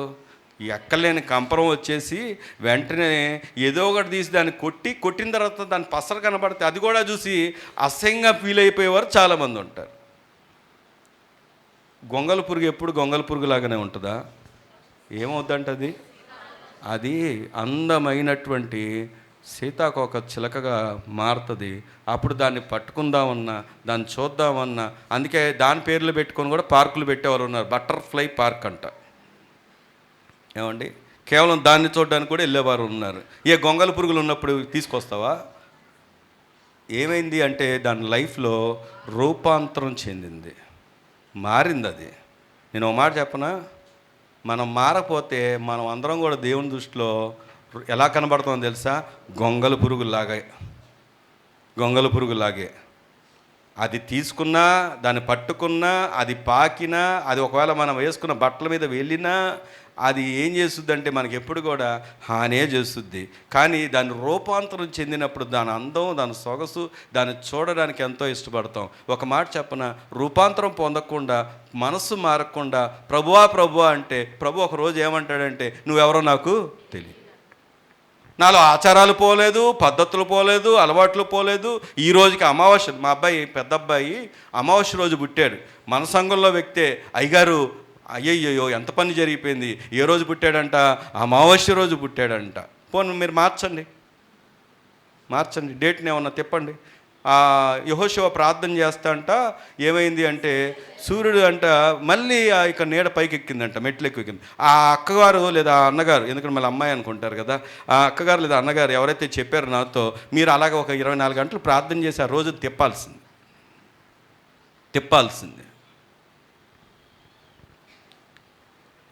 దేవుడు సృష్టించినప్పుడు భూమిని అంతా కూడా ఏమన్నాడు తెలుసా? మంచిది అన్నాడు. దేవుని స్తోత్రం కలుగును గాక. మంచిది కాదన్నది ఒకటే, ఏంటో తెలుసా? నరుడు ఒంటరిగా ఉండడం మంచిది కాదన్నాడు. అన్నీ మంచిది అన్నాడు, కానీ నరుడు ఒంటరిగా ఉండడం మంచిది కాదన్నాడు. ఎందుకంటే వాడు ఒంటరిగా ఉంటే వాడు ఆలోచనలే బాగో. ఒంటరి వాడి జీవితం ఎప్పుడు నిరాశే. క్రైస్తవుడు ఎప్పుడు కూడా ఒంటరిగా ఉండకూడదు. అయితే వివాహ విషయంలోనే కాదు, సహవాసంగా కూడా ఉండాలి. దేవుని స్తోత్రం కలుగును గాక. హవ్వ ఎప్పుడు దొరికిందో తెలుసా? హవ్వ ఒంటరిగా ఉన్నప్పుడే. ఈరోజు ప్రియ సంగమ, ప్రభు ఎందుకు మనతో మాట్లాడుతున్నాడంటే, నువ్వు ఏమనుసరిస్తున్నావు, దేవుని దగ్గరికి వస్తున్నావు, ప్రభు మీద ఆధారపడ్డావు, ఇంకా అన్యజనుల్లాగే ఇంకా మన మనసు ఉండి పైకి భక్తి గలవారిలాగా ఉంటూ మనం ఈ దేవుణ్ణి ఆరాధిస్తుంటే ఎంత సంతోషించగలడు మన ప్రభు మనం చూసి. ఇంకా మనము చేయూతనివ్వాలి. విధవరాలు వస్తే వాళ్ళని ఆదరించాలి, అనాథలు వస్తే వారిని ఆదరించాలి, హక్కును చేర్చుకోవాలి, బలపరచాలి. ఒకరోజు ఇగో చెప్తున్నా వినండి, అలాంటి పరిస్థితులు ఒకరోజు మన ముందున్నప్పుడు అదే పరిస్థితి నీ ముందుకు వస్తే నువ్వు ఎంత ఫీల్ అవుతావు? వాడిని గాయపరుస్తున్నప్పుడు అదే పరిస్థితి నీ ముందుకు వస్తే ఎంత ఫీల్ అవుతావు? ఈరోజు చాలామంది లోకంలో ప్రభువుని ఎరగిన వారు మనను బట్టి అభ్యంతరపడడానికి గల కారణం ఏంటంటే, మనను చూస్తున్నప్పుడు మన జీవిత విధానం ఎలా కనబడుతుందంటే వారికి ప్రభు మీద వ్యతిరేకతను తీసుకొస్తుంది. అందుకే చాలామంది ప్రభు దగ్గరికి రాలేకపోతున్నారు. మనమే ఆచారాలు పాటిస్తాం, మనమే పద్ధతులు చేస్తాం, మనమే అన్నీ చేస్తూ ఉంటాం, అన్నిట్లో ఉంటాం. నీ ప్రత్యేకత, నీ ఉనికి దేవుడు ఎప్పుడు కూడా పరిశుద్ధంగా కోరుకుంటున్నాడు. దేవుని స్తోత్రం కలుగును గాక. వీళ్ళది ఏ మనసు అంటే చెప్పండి? అంధకారమైన మనసు. అంటే వీళ్ళు ఏం చేస్తారంటే లోక మర్యాదల్ని అనుసరిస్తారు. మళ్ళీ మన మూలవాక్యంలోకి వద్దాం, త్వరగా, టైం లేదు, త్వరగా వచ్చేసింది. వారైతే అంధకారమైన మనస్సు గల వారై తమ హృదయ కాఠిన్యము వలన, తమలో ఉన్న అజ్ఞానము చేత వీరు ఎక్కడి నుండి దూరంగా ఉన్నారు అంటే వాక్యం చెబుతున్నటువంటి మాట, దేవుని వలన కలుగు జీవంలో నుండి వేరుగా ఉన్నారంట. ఒకలరా అన్యజనులు అంటే ఇక్కడ మనకు నేర్పిస్తున్నటువంటి నిర్వచనం ఏంటంటే, వీరంట దేవుని వలన కలిగే జీవము నుండి దూరంగా ఉన్నారు. అందుకే వీళ్ళు మారు మనసు పొందరు, వీళ్ళకి పశ్చాత్తాపం ఉండదు, రక్షణ అనుభవం ఉండదు. మీరు చెప్పేది చెప్పుకోండి, మేము వినేది వింటాం, మేము ఎలా ఉండాలో అలాగే ఉంటాం. మీరేంటి చెప్పేది? వాక్యమే చెప్తున్న మాట. వీరు ఎవరు అంటే దేవునికి దూరంగా ఉన్నవారు. అలాంటి వాళ్ళ పరిస్థితి ఏంటో తెలుసా? రండి, అదే ఎఫ్ఎస్సి పత్రికలో ఉంటుంది, 2వ అధ్యాయము. ఏమని ఉందో చూద్దామా? మొదటి వచనం, మీ అపరాధముల చేత, మీ పాపముల చేత. మీరెవరు చెప్పండి? దేవుని దృష్టిలో ఎవరు చెప్పండి? చచ్చినవారు. మొన్న ఒక ఆయన ఒక వీడియో పెట్టాడు, ఒకలరా. ఆ వీడియోలో అతను ఏం చేస్తున్నాడంటే, నానమ్మ నేను వచ్చేస్తున్నాను, నానమ్మ నేను వచ్చేస్తున్నానని వీడియో పెట్టుకొని తీసుకెళ్తున్నాడు, ఆ సెల్ఫీ స్టిక్లో పెట్టుకొని. నానమ్మ నేను వచ్చేస్తున్నాను, నానమ్మ నేను వచ్చేస్తున్నానని. అయితే నేను దాన్ని క్రిటిసైజ్ చేయట్లేదు. ఆయనకి నానమ్మ అంటే బాగా ఇష్టం, దాన్ని బట్టి నాకు అర్థమైంది. ఆయన వెళ్తున్నటువంటి మధ్యలో అడవిలాగా ఉంది, అడవిలోంచి వెళ్తున్నాడు. అదొక తోటలు, అడవిల్లోంచి వెళ్తున్నాడు. ఎవరైనా చూసి ఉండొచ్చు బహుశా. వెళ్తూ వెళ్తూ వెళ్తూ వెళ్తూ ఒక దగ్గరికి వెళ్ళి నానమ్మ అని చెప్పి పడిపోయాడు. అలాగా ఈ దేని మీద పడ్డాడు అంటే అదొక సమాధి. ఆ సమాధి పక్కన పడుకొని, నానమ్మ నన్ను వదిలేసే విన్నానమ్మ అని కబుర్లు చెప్తూ ఉన్నాడు. మళ్ళీ నానమ్మ మళ్ళీ వస్తాను నేను అని చెప్పి మళ్ళీ నడుచుకుంటూ వచ్చేసాడు. నా ప్రశ్న ఏంటో తెలుసా? ఆయన ప్రేమతో చేశాడు ఇది. నేను ఆయన క్రిటిసైజ్ చేయట్లా. దాంట్లో ఉన్న థీమ్ తీసుకుంటే, నానమ్మ వింటదా? నానమ్మ గ్రహిస్తుందా? చెప్పండి. ఎందుకని? నానమ్మ ఇప్పుడు ఏమైంది? లేదామా? ఏం లేదామలో? జీవం లేదు. నేను ఒక మాట చెప్పనా? ఇక్కడ చాలామంది నానమ్మలు ఉన్నారు. అంటే నా ఉద్దేశం, జీవము లేని వారు ఉన్నారు. వీళ్ళని నేను చెప్పను. వాక్యంతో ఎవరి మట్టుకు వారే పోల్చి చూసుకొని, ఎవరైతే స్పందన లేకుండా ఉంటారో, ఎవరైతే వారి హృదయంలో పశ్చాత్తాపం కలగదో, ఎవరైతే దేవునికి భయపడరో, ఎవరైతే తమ హృదయాల్ని దేవునికి ఇవ్వరో, ఎవరైతే దేవుని మాటలను పెడచెవిన పెడతారో, వారందరూ కూడా దేనికి దూరం అవుతున్నారంటే దేవుడు వలన కలుగు జీవమునకు వారు వేరుగా ఉన్నారంట. అలాంటి వారి పరిస్థితి ఏంటంటే, దేవుని దృష్టిలో వారు అపరాధముల చేత, పాపముల చేత, వారి ఉనికి ఏంటో తెలుసా? వారి ఐడెంటిటీ చచ్చినవారు. అంటే దేవుని దృష్టిలో మనం ఏమై ఉన్నామో తెలుసా? చనిపోయిన వారంగా కనబడుతున్నాం.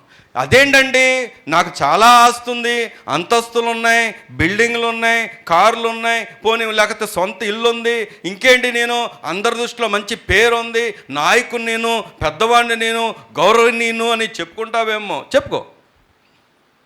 నేను సేవకునండి, సేవకురాలండి, లేకపోతే నేను సంఘ పెద్దనండి, లేకపోతే ఆరాధికునండి, మంచి గాయకునండి చెప్పుకుంటావో చెప్పుకో. దేవుని చిత్తానికి దూరంగా, దేవుని మాటకు దూరంగా, దేవుడు కోరుకున్నట్టుగా నువ్వు ఉండకుండా నువ్వు చేస్తూ ఉంటే దేవుని దృష్టిలో మాత్రం నువ్వు ఎవరో తెలుసా? చచ్చినవాడువే. చచ్చిన వాళ్ళకి ఏముండదు చెప్పండి? విలువ ఉంటుందా? విలువ ఉండదు, జీవం ఉండదు, స్పందన ఉండదు. ఈరోజు నేను మాట్లాడుతున్నటువంటి మాట కొద్దిగా కఠినంగా అనిపించవచ్చునేమో, కానీ ఇది మనందరితో దేవుడు మాట్లాడుతున్నాడు. అసలు దేవుడు మన ఏమనుకుంటున్నాడు? దేవుని దృష్టిలో మనం ఏమై ఉన్నాం? అయితే ఇప్పటికి కూడా ఒక శుభవార్త చెప్తాను నేను.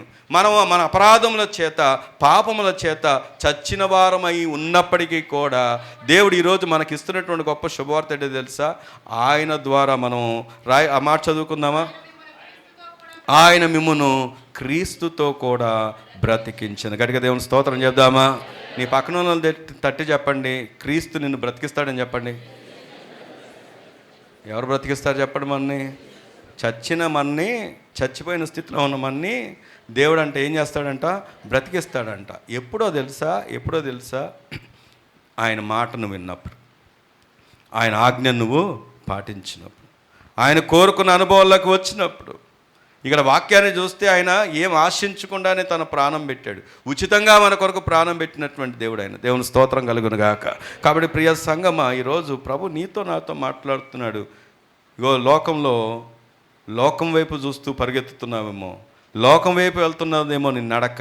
ఈరోజు నుండి అయినా నీ నడక మారాలి, నీ అడుగులు మారాలి, నీ డైరెక్షన్ మారాలి, నీ నడక ప్రభు వైపు అవ్వాలి. అన్యజనుల్లాగా నువ్వు నడుచుకోవద్దు అని చెప్తున్నాడు దేవుని వాక్యం. రండి, అన్యజనులు ఇంకేముంటారు? మూలవాక్యంలోకి వద్దాం రండి. వారు చూడండి, వారైతే అంధకార మనసు గలవారై, అంధకార మనసు చదువుకున్నాం. తర్వాత వారు ఏముంటారంట? హృదయ కాఠిన్యం వలన తమలో ఉన్న ఏముంది వాళ్ళకి? అజ్ఞానము. ఏం చెప్పండి? అన్యజనులకు ఏముంటుంది? అజ్ఞానం. నేను ఒక మాట అడుగుతున్నాను సూటిగా, అజ్ఞానం అంటే ఏంటండి? ఎవరిని అంటాం? నువ్వేంట్రా ఎర్రోళ్ళలా ఉన్నావు అంటారు. అంటే అర్థం ఏంటి? వీడు పెద్ద మూర్ఖుడండి అంటారు, వీడు అజ్ఞాని అండి అంటారు. అజ్ఞానం అంటే ఏంటి? సత్యాన్ని అర్థం చేసుకోకుండా, గ్రహింపకుండా బ్రతికేవాడిని ఏమంటారో తెలుసా? అజ్ఞానం. పిచ్చోళ్ళని ఎవరిని అంటారు? పిచ్చోళ్ళకి ఎదురెళ్ళి వెల్కమ్ అని హ్యాండ్ ఇస్తారా? ఏమండి, ఎందుకో చెప్పనా? అప్పుడప్పుడు వాళ్ళతో వెళ్తున్నప్పుడు కూడా డేంజర్ ఏంటో తెలుసా? సడన్గా తీసి రాయి తీసుకొని కొట్టినా కొడతారు. అందుకే ఏం చేస్తామంటే మనం వాళ్ళకి ఎక్కడ ఉంటాం? మన దూరంలో ఉంటాం. ఈరోజు ప్రభు వాక్యం చెప్తున్న మాట ఏంటంటే, అన్యజనుల విషయంలో అనగా, మళ్ళీ చెప్తున్నాను, లోకంలో ఉన్న వాళ్ళు అన్యజనులు కాదు. వారికి ఆల్రెడీ ప్రభు గురించి తెలియదు, కానీ తెలుసు అనుకుంటూ కూడా మనం సంఘంలో ఉంటూ దేవుని యొక్క శరీరంలో, రక్తంలో పాలుపొందులు పొందుతూ వాక్యం చెప్పినట్టుగా గ్రహింపకుండా, వాక్యానుసారంగా బ్రతకకుండా, వాక్యానికి విరుద్ధంగా, సేవకులకు విరుద్ధంగా, సంఘానికి విరుద్ధంగా, దేవుని మాటలకు విరుద్ధంగా ఉండే వాళ్ళని దేవుడు పిలుస్తున్నటువంటి పిలుపు ఏమిటంటే, వారంట అజ్ఞానులంట. వీరికి ఆ అజ్ఞానం ఎక్కడి నుండి వచ్చిందో తెలుసా? హృదయ కాఠిన్యం వలన. హృదయం ఏమైపోయింది చెప్పండి? బైబిల్లో ఒక వ్యక్తి ఉన్నాడు. పాపం భార్య చాలా మంచిది, భర్త మాత్రం పేరులోనే మూర్ఖత్వం ఉంది. ఆయన ఎవరో తెలుసా? నాబాలు అన్న మాటకు అర్థం ఏంటంటే మొరటివాడు. ఇప్పుడు దేవుని ప్రేమ, అక్కడ ఉదాహరణకి దేవుని స్థానంలో దావీదు ఉన్నాడు. దేవుని ప్రేమ నాబాలు దాకా వచ్చిందా రాలేదా అంటే వచ్చింది. నాబాలు దగ్గరికి కబురు వచ్చింది, ఇదిగో మేము ఎంతో మీ యొక్క ఉన్నటువంటి వాటన్నిటిని ఎంతో కాపుదలగా ఉన్నాము, మీ దగ్గర నుండి మేము ఏం కోరుకోవట్లేదు, మేము చేయాలంటే అది ఎంతో తీసుకోవచ్చు, కానీ మాకు అది అవసరం లేదు, మీరు కొంత మాకు చెల్లించండి చాలు, ఏదో మా దినచర్య కొరకు అంటే, దానికి నాబాలు కోపం తెచ్చుకొని ఆయన ఇవ్వడానికి ఇష్టపడకపోగా నానా దూషణ మాటలు మాట్లాడినప్పుడు దావీదుకు కోపం వచ్చి చంపడానికి పంపిస్తూ ఉన్నప్పుడు, అప్పుడు నాబాలు భార్య ఎవరండి? అబీగైల్ ఏం చేసిందంటే, ఆమె పూనుకొని రాజును సంతోషపెట్టడానికి ఎదురొచ్చి కావలసినవన్నీ తీసుకొచ్చి రాజా నా యజమానుని క్షమించమని అడిగింది. నాబాలు ముందు ఒక అవకాశం ఉంది.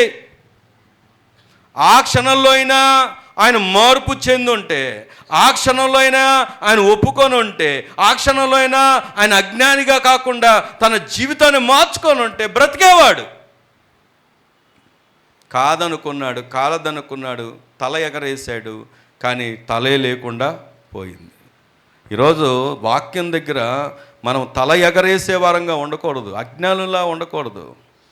దేవుని వాక్యం మనం హెచ్చరిస్తున్నప్పుడు, దేవుని వాక్యం మనతో మాట్లాడుతున్నప్పుడు, దేవుని మన ఎరిగిన వాడే మనతో ముచ్చటిస్తున్నప్పుడు మనం గనక అంగీకరిస్తే, ఇదిగో మనకున్నటువంటి ఆ బంధకాలు, ఆ సమస్యలు, వాటన్నిటి నుండి ఆయన విడిపించడం మాత్రమే కాదు, ఆయన ఇచ్చే నిత్య జీవంలో మనందరిని ఏం చేస్తాడో తెలుసా? వారసులుగా చేస్తాడు. దేవుని స్తోత్రం కలుగును గాక. అందుకే రోమిలికి రాసినటువంటి పత్రికలో ఒక మాటను చూడండి త్వరగా. మొదటి అధ్యాయం, రోమిలికి రాసినటువంటి పత్రిక 1వ అధ్యాయము 18వ వచనం చదువుకుందాం. దుర్నీతి చేత సత్యమును అడ్డగించు మనుషుల యొక్క సమస్త భక్తిహీనత మీదను దుర్నీతి మీదను దేవుని కోపం పరలోకము నుండి బయలుపరచబడుచున్నది. ఎందుకనగా దేవుని గూర్చి తెలియ సక్కమైనదేదో వారి మధ్య విషదమై ఉన్నది, దేవుడు అది వారికి విషదపరచెను. ఆగండి. ఇక్కడ వాక్యం ఒక అర్థం ఏంటంటే, దేవుడంట మనం దుర్నీతితో భక్తిహీనతతో వెళ్ళిపోతుంటే దేవుడంట కోపం మన మీద ఏమొస్తుంది? బయలుపరచబడుతుందంట. ఎవరి మీద? అందరి మీద కాదు. ఎవరైతే సత్యాన్ని అడ్డగిస్తూ ఉన్నారో, ఎవరైతే దుర్నీతితోనే బ్రతుకుతున్నారో, ఎవరైతే ఎదురాడుతున్నారో, వ్యతిరేకంగా ఉన్నారో, ఎవరైతే వ్యతిరేకమైనటువంటి భిన్న స్వభావాలతో ఉన్నారో, దుష్టుని ఆలోచనలు నడుస్తున్నారు, అజ్ఞానంలో ఉన్నారో, వారి మీద పరలోకం నుండి వస్తుంది. అక్కడ ఏంటది? దేవుని కోపం. దాన్ని తప్పించడానికి ప్రభు ఏం చేస్తున్నాడో తెలుసా? మళ్ళీ ఆయన విషదపరుచుకుంటున్నాడంట. విషదపరచడం తెలుసా? తెలియజేస్తున్నాడు. దేవుని స్తోత్రం కలుగును గాక. హల్లెలూయా, హల్లెలూయా. అప్పటికప్పుడు నాశనం చేసేయచ్చుగా, కానీ ప్రభు అలాంటోడు కాదు.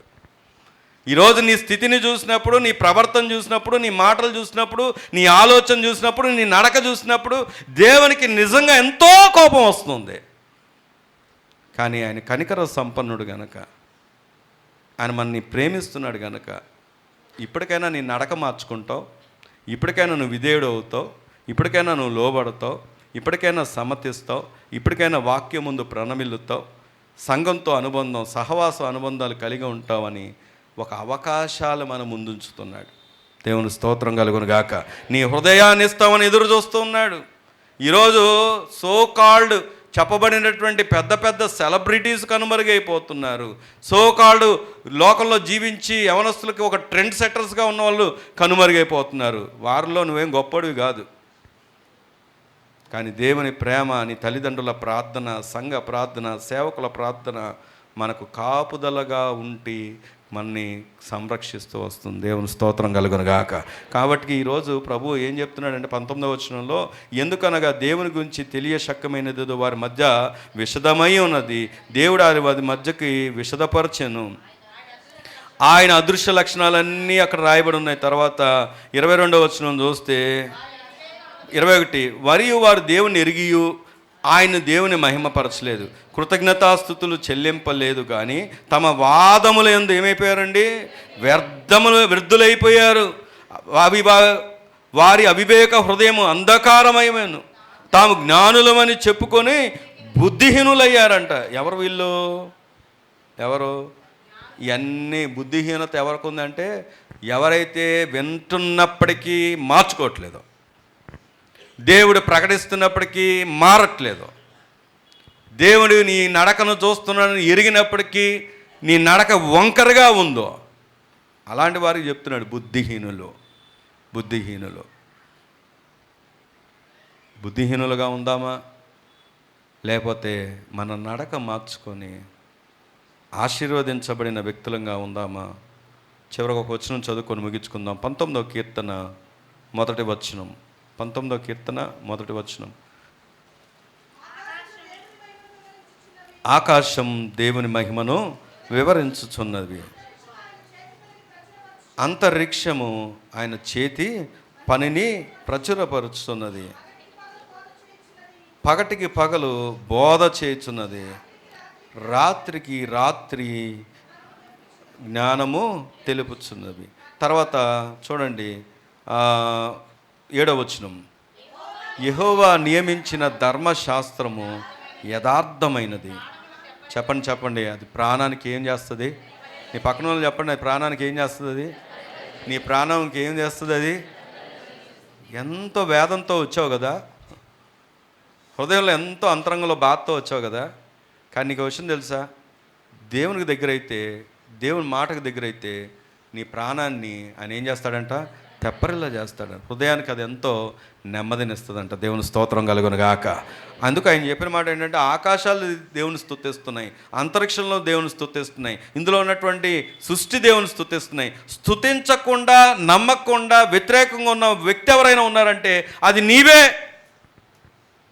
దేవుడు ఎంతో తనను తాను విషదపరుచుకుంటున్నా, ఎంతో తను తాను ప్రకటించుకుంటున్నా, హృదయం ఇవ్వకుండా కఠినంగా బ్రతుకుతుంది ఎవరు అంటే నీవే బాబు. ప్రియ సంగమ్మ, ఈరోజైనా ప్రభు వైపు తిరుగుదాం. ఎందుకో తెలుసా? చూడండి, అక్కడ అంటాడు, యెహోవా ఉపదేశములు నిర్దోషమైనవి. పైన కూడా చదువుదాం, ప్రాణము తెప్పరిల్ల చేయను, యెహోవా శాస్త్రం నమ్మదగినది, అది బుద్ధిహీనులకు ఏమిటంట? జ్ఞానం. గడిగ దేవుని స్తోత్రం చెప్దామా? ఇందాక దాకా ఏమని విన్నాం మనం? బుద్ధిహీనులు. ఎవరు బుద్ధిహీనులు అంటే దేవుని మాటను వినని వారు బుద్ధిహీనులు అని. అదే మాట చెప్తున్న మాట ఏంటంటే, బుద్ధిహీనులకు కూడా దేవుని మాట ఏం చేస్తుందంట? జ్ఞానం పుట్టేస్తుంది. మీకు విషయం తెలుసా? నిజంగా దేవుడు లేకపోతే ఎలా బ్రతకాలో మనకు తెలియదు.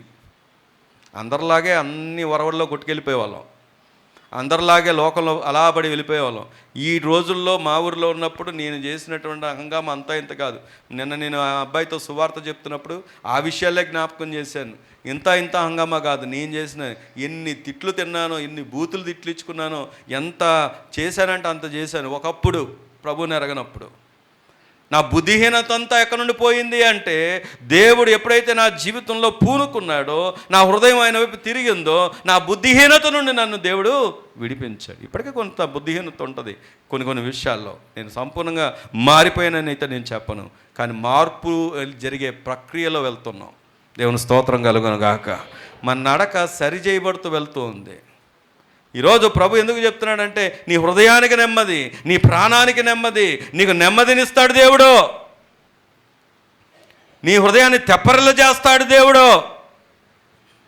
నీ జ్ఞానాన్ని ఇస్తాడు దేవుడు. దేవుని స్తోత్రం కలుగును గాక. ఎలా బ్రతకాలో తెలుసు, ఏ కెరియర్ తీసుకోవాలో తెలుసు, ఎలా నువ్వు ఉన్నతంగా దీవించబడగలదో తెలుస్తుంది. ఇదంతా ఎలా సాధ్యమంటే ప్రభు దగ్గర మాత్రమే. Amen, amen. చాలా విషయాలు ఉన్నాయి కానీ సమయం దాటిపోతుంది కనుక అక్కడ మాట చదువుకొని ముగిచ్చేసుకుందాం. యెహోవా ఉపదేశములు నిర్దోషమైనవి, అవి హృదయమును సంతోషపరచును. యెహోవా ఏర్పరిచిన ధర్మం నిర్మలమైనది, అది కనులకు వెలుగునిచ్చును. యెహోవా యందైన భయము పవిత్రమైనది, అది నిత్యము నిలుచును.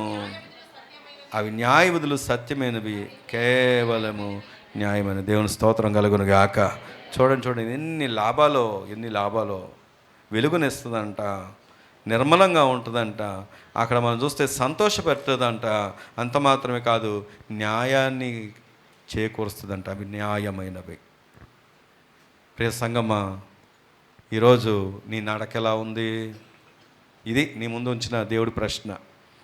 ఎలాంటి నడక నడుస్తున్నావు? అన్యజనుల నడకే కనబడుతుందా? ఎవరికి సమాధానం చెప్పక్కర్లేదు. నీ నడకని నువ్వు పరిశీలన చేసుకున్నప్పుడు, నా నడక అన్యజనుల నడకలాగా ఉందా, లేకపోతే దేవుడు కోరుకున్నట్లుగా ఉందా? ఎవరైతే దేవుని మాట వింటారో, వాక్యం చెప్తున్న మాట, నీ హృదయంలో సంతోషం, నీ హృదయంలో నెమ్మది, నీ ప్రాణం తెప్పరిల్లుతుంది. నీకు దేవుడు జ్ఞానాన్ని ఇస్తాడు. దేవుని స్తోత్రం కలుగును గాక. మరి దేవుడు అట్టి కృపతో మనందరినీ దీవించునుగాక. ఆమేన్. ప్రార్థన చేసుకుందాం. త్వరగా దేవుని మాటను జ్ఞాపకం చేసుకుందాం. ఎవరి మటుకు వారు వ్యక్తిగతంగా ఈరోజు ఆయన శరీరంలో, ఆయన రక్తంలో పాలు పొందబోతున్నటువంటి నీవు, మన నడకను పరిశీలన చేసుకుందాం. అన్యజనపు నడకలాగా ఉందా? ప్రత్యేకించబడి ఉందా? వాళ్ళైతే అంధకారంలో జీవిస్తున్నారు, వారైతే హృదయ కాఠిన్యంలో ఉన్నారు,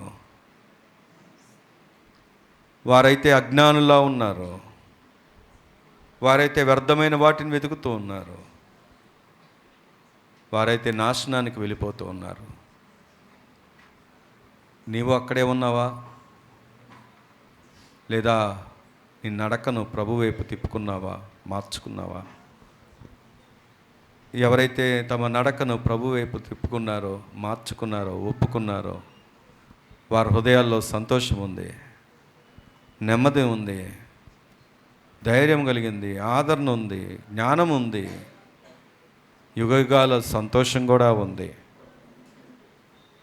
అటు సంతోషంతో మనమందరం దీవించబడునుగాక. మేము ప్రార్థన చేసుకుందాం.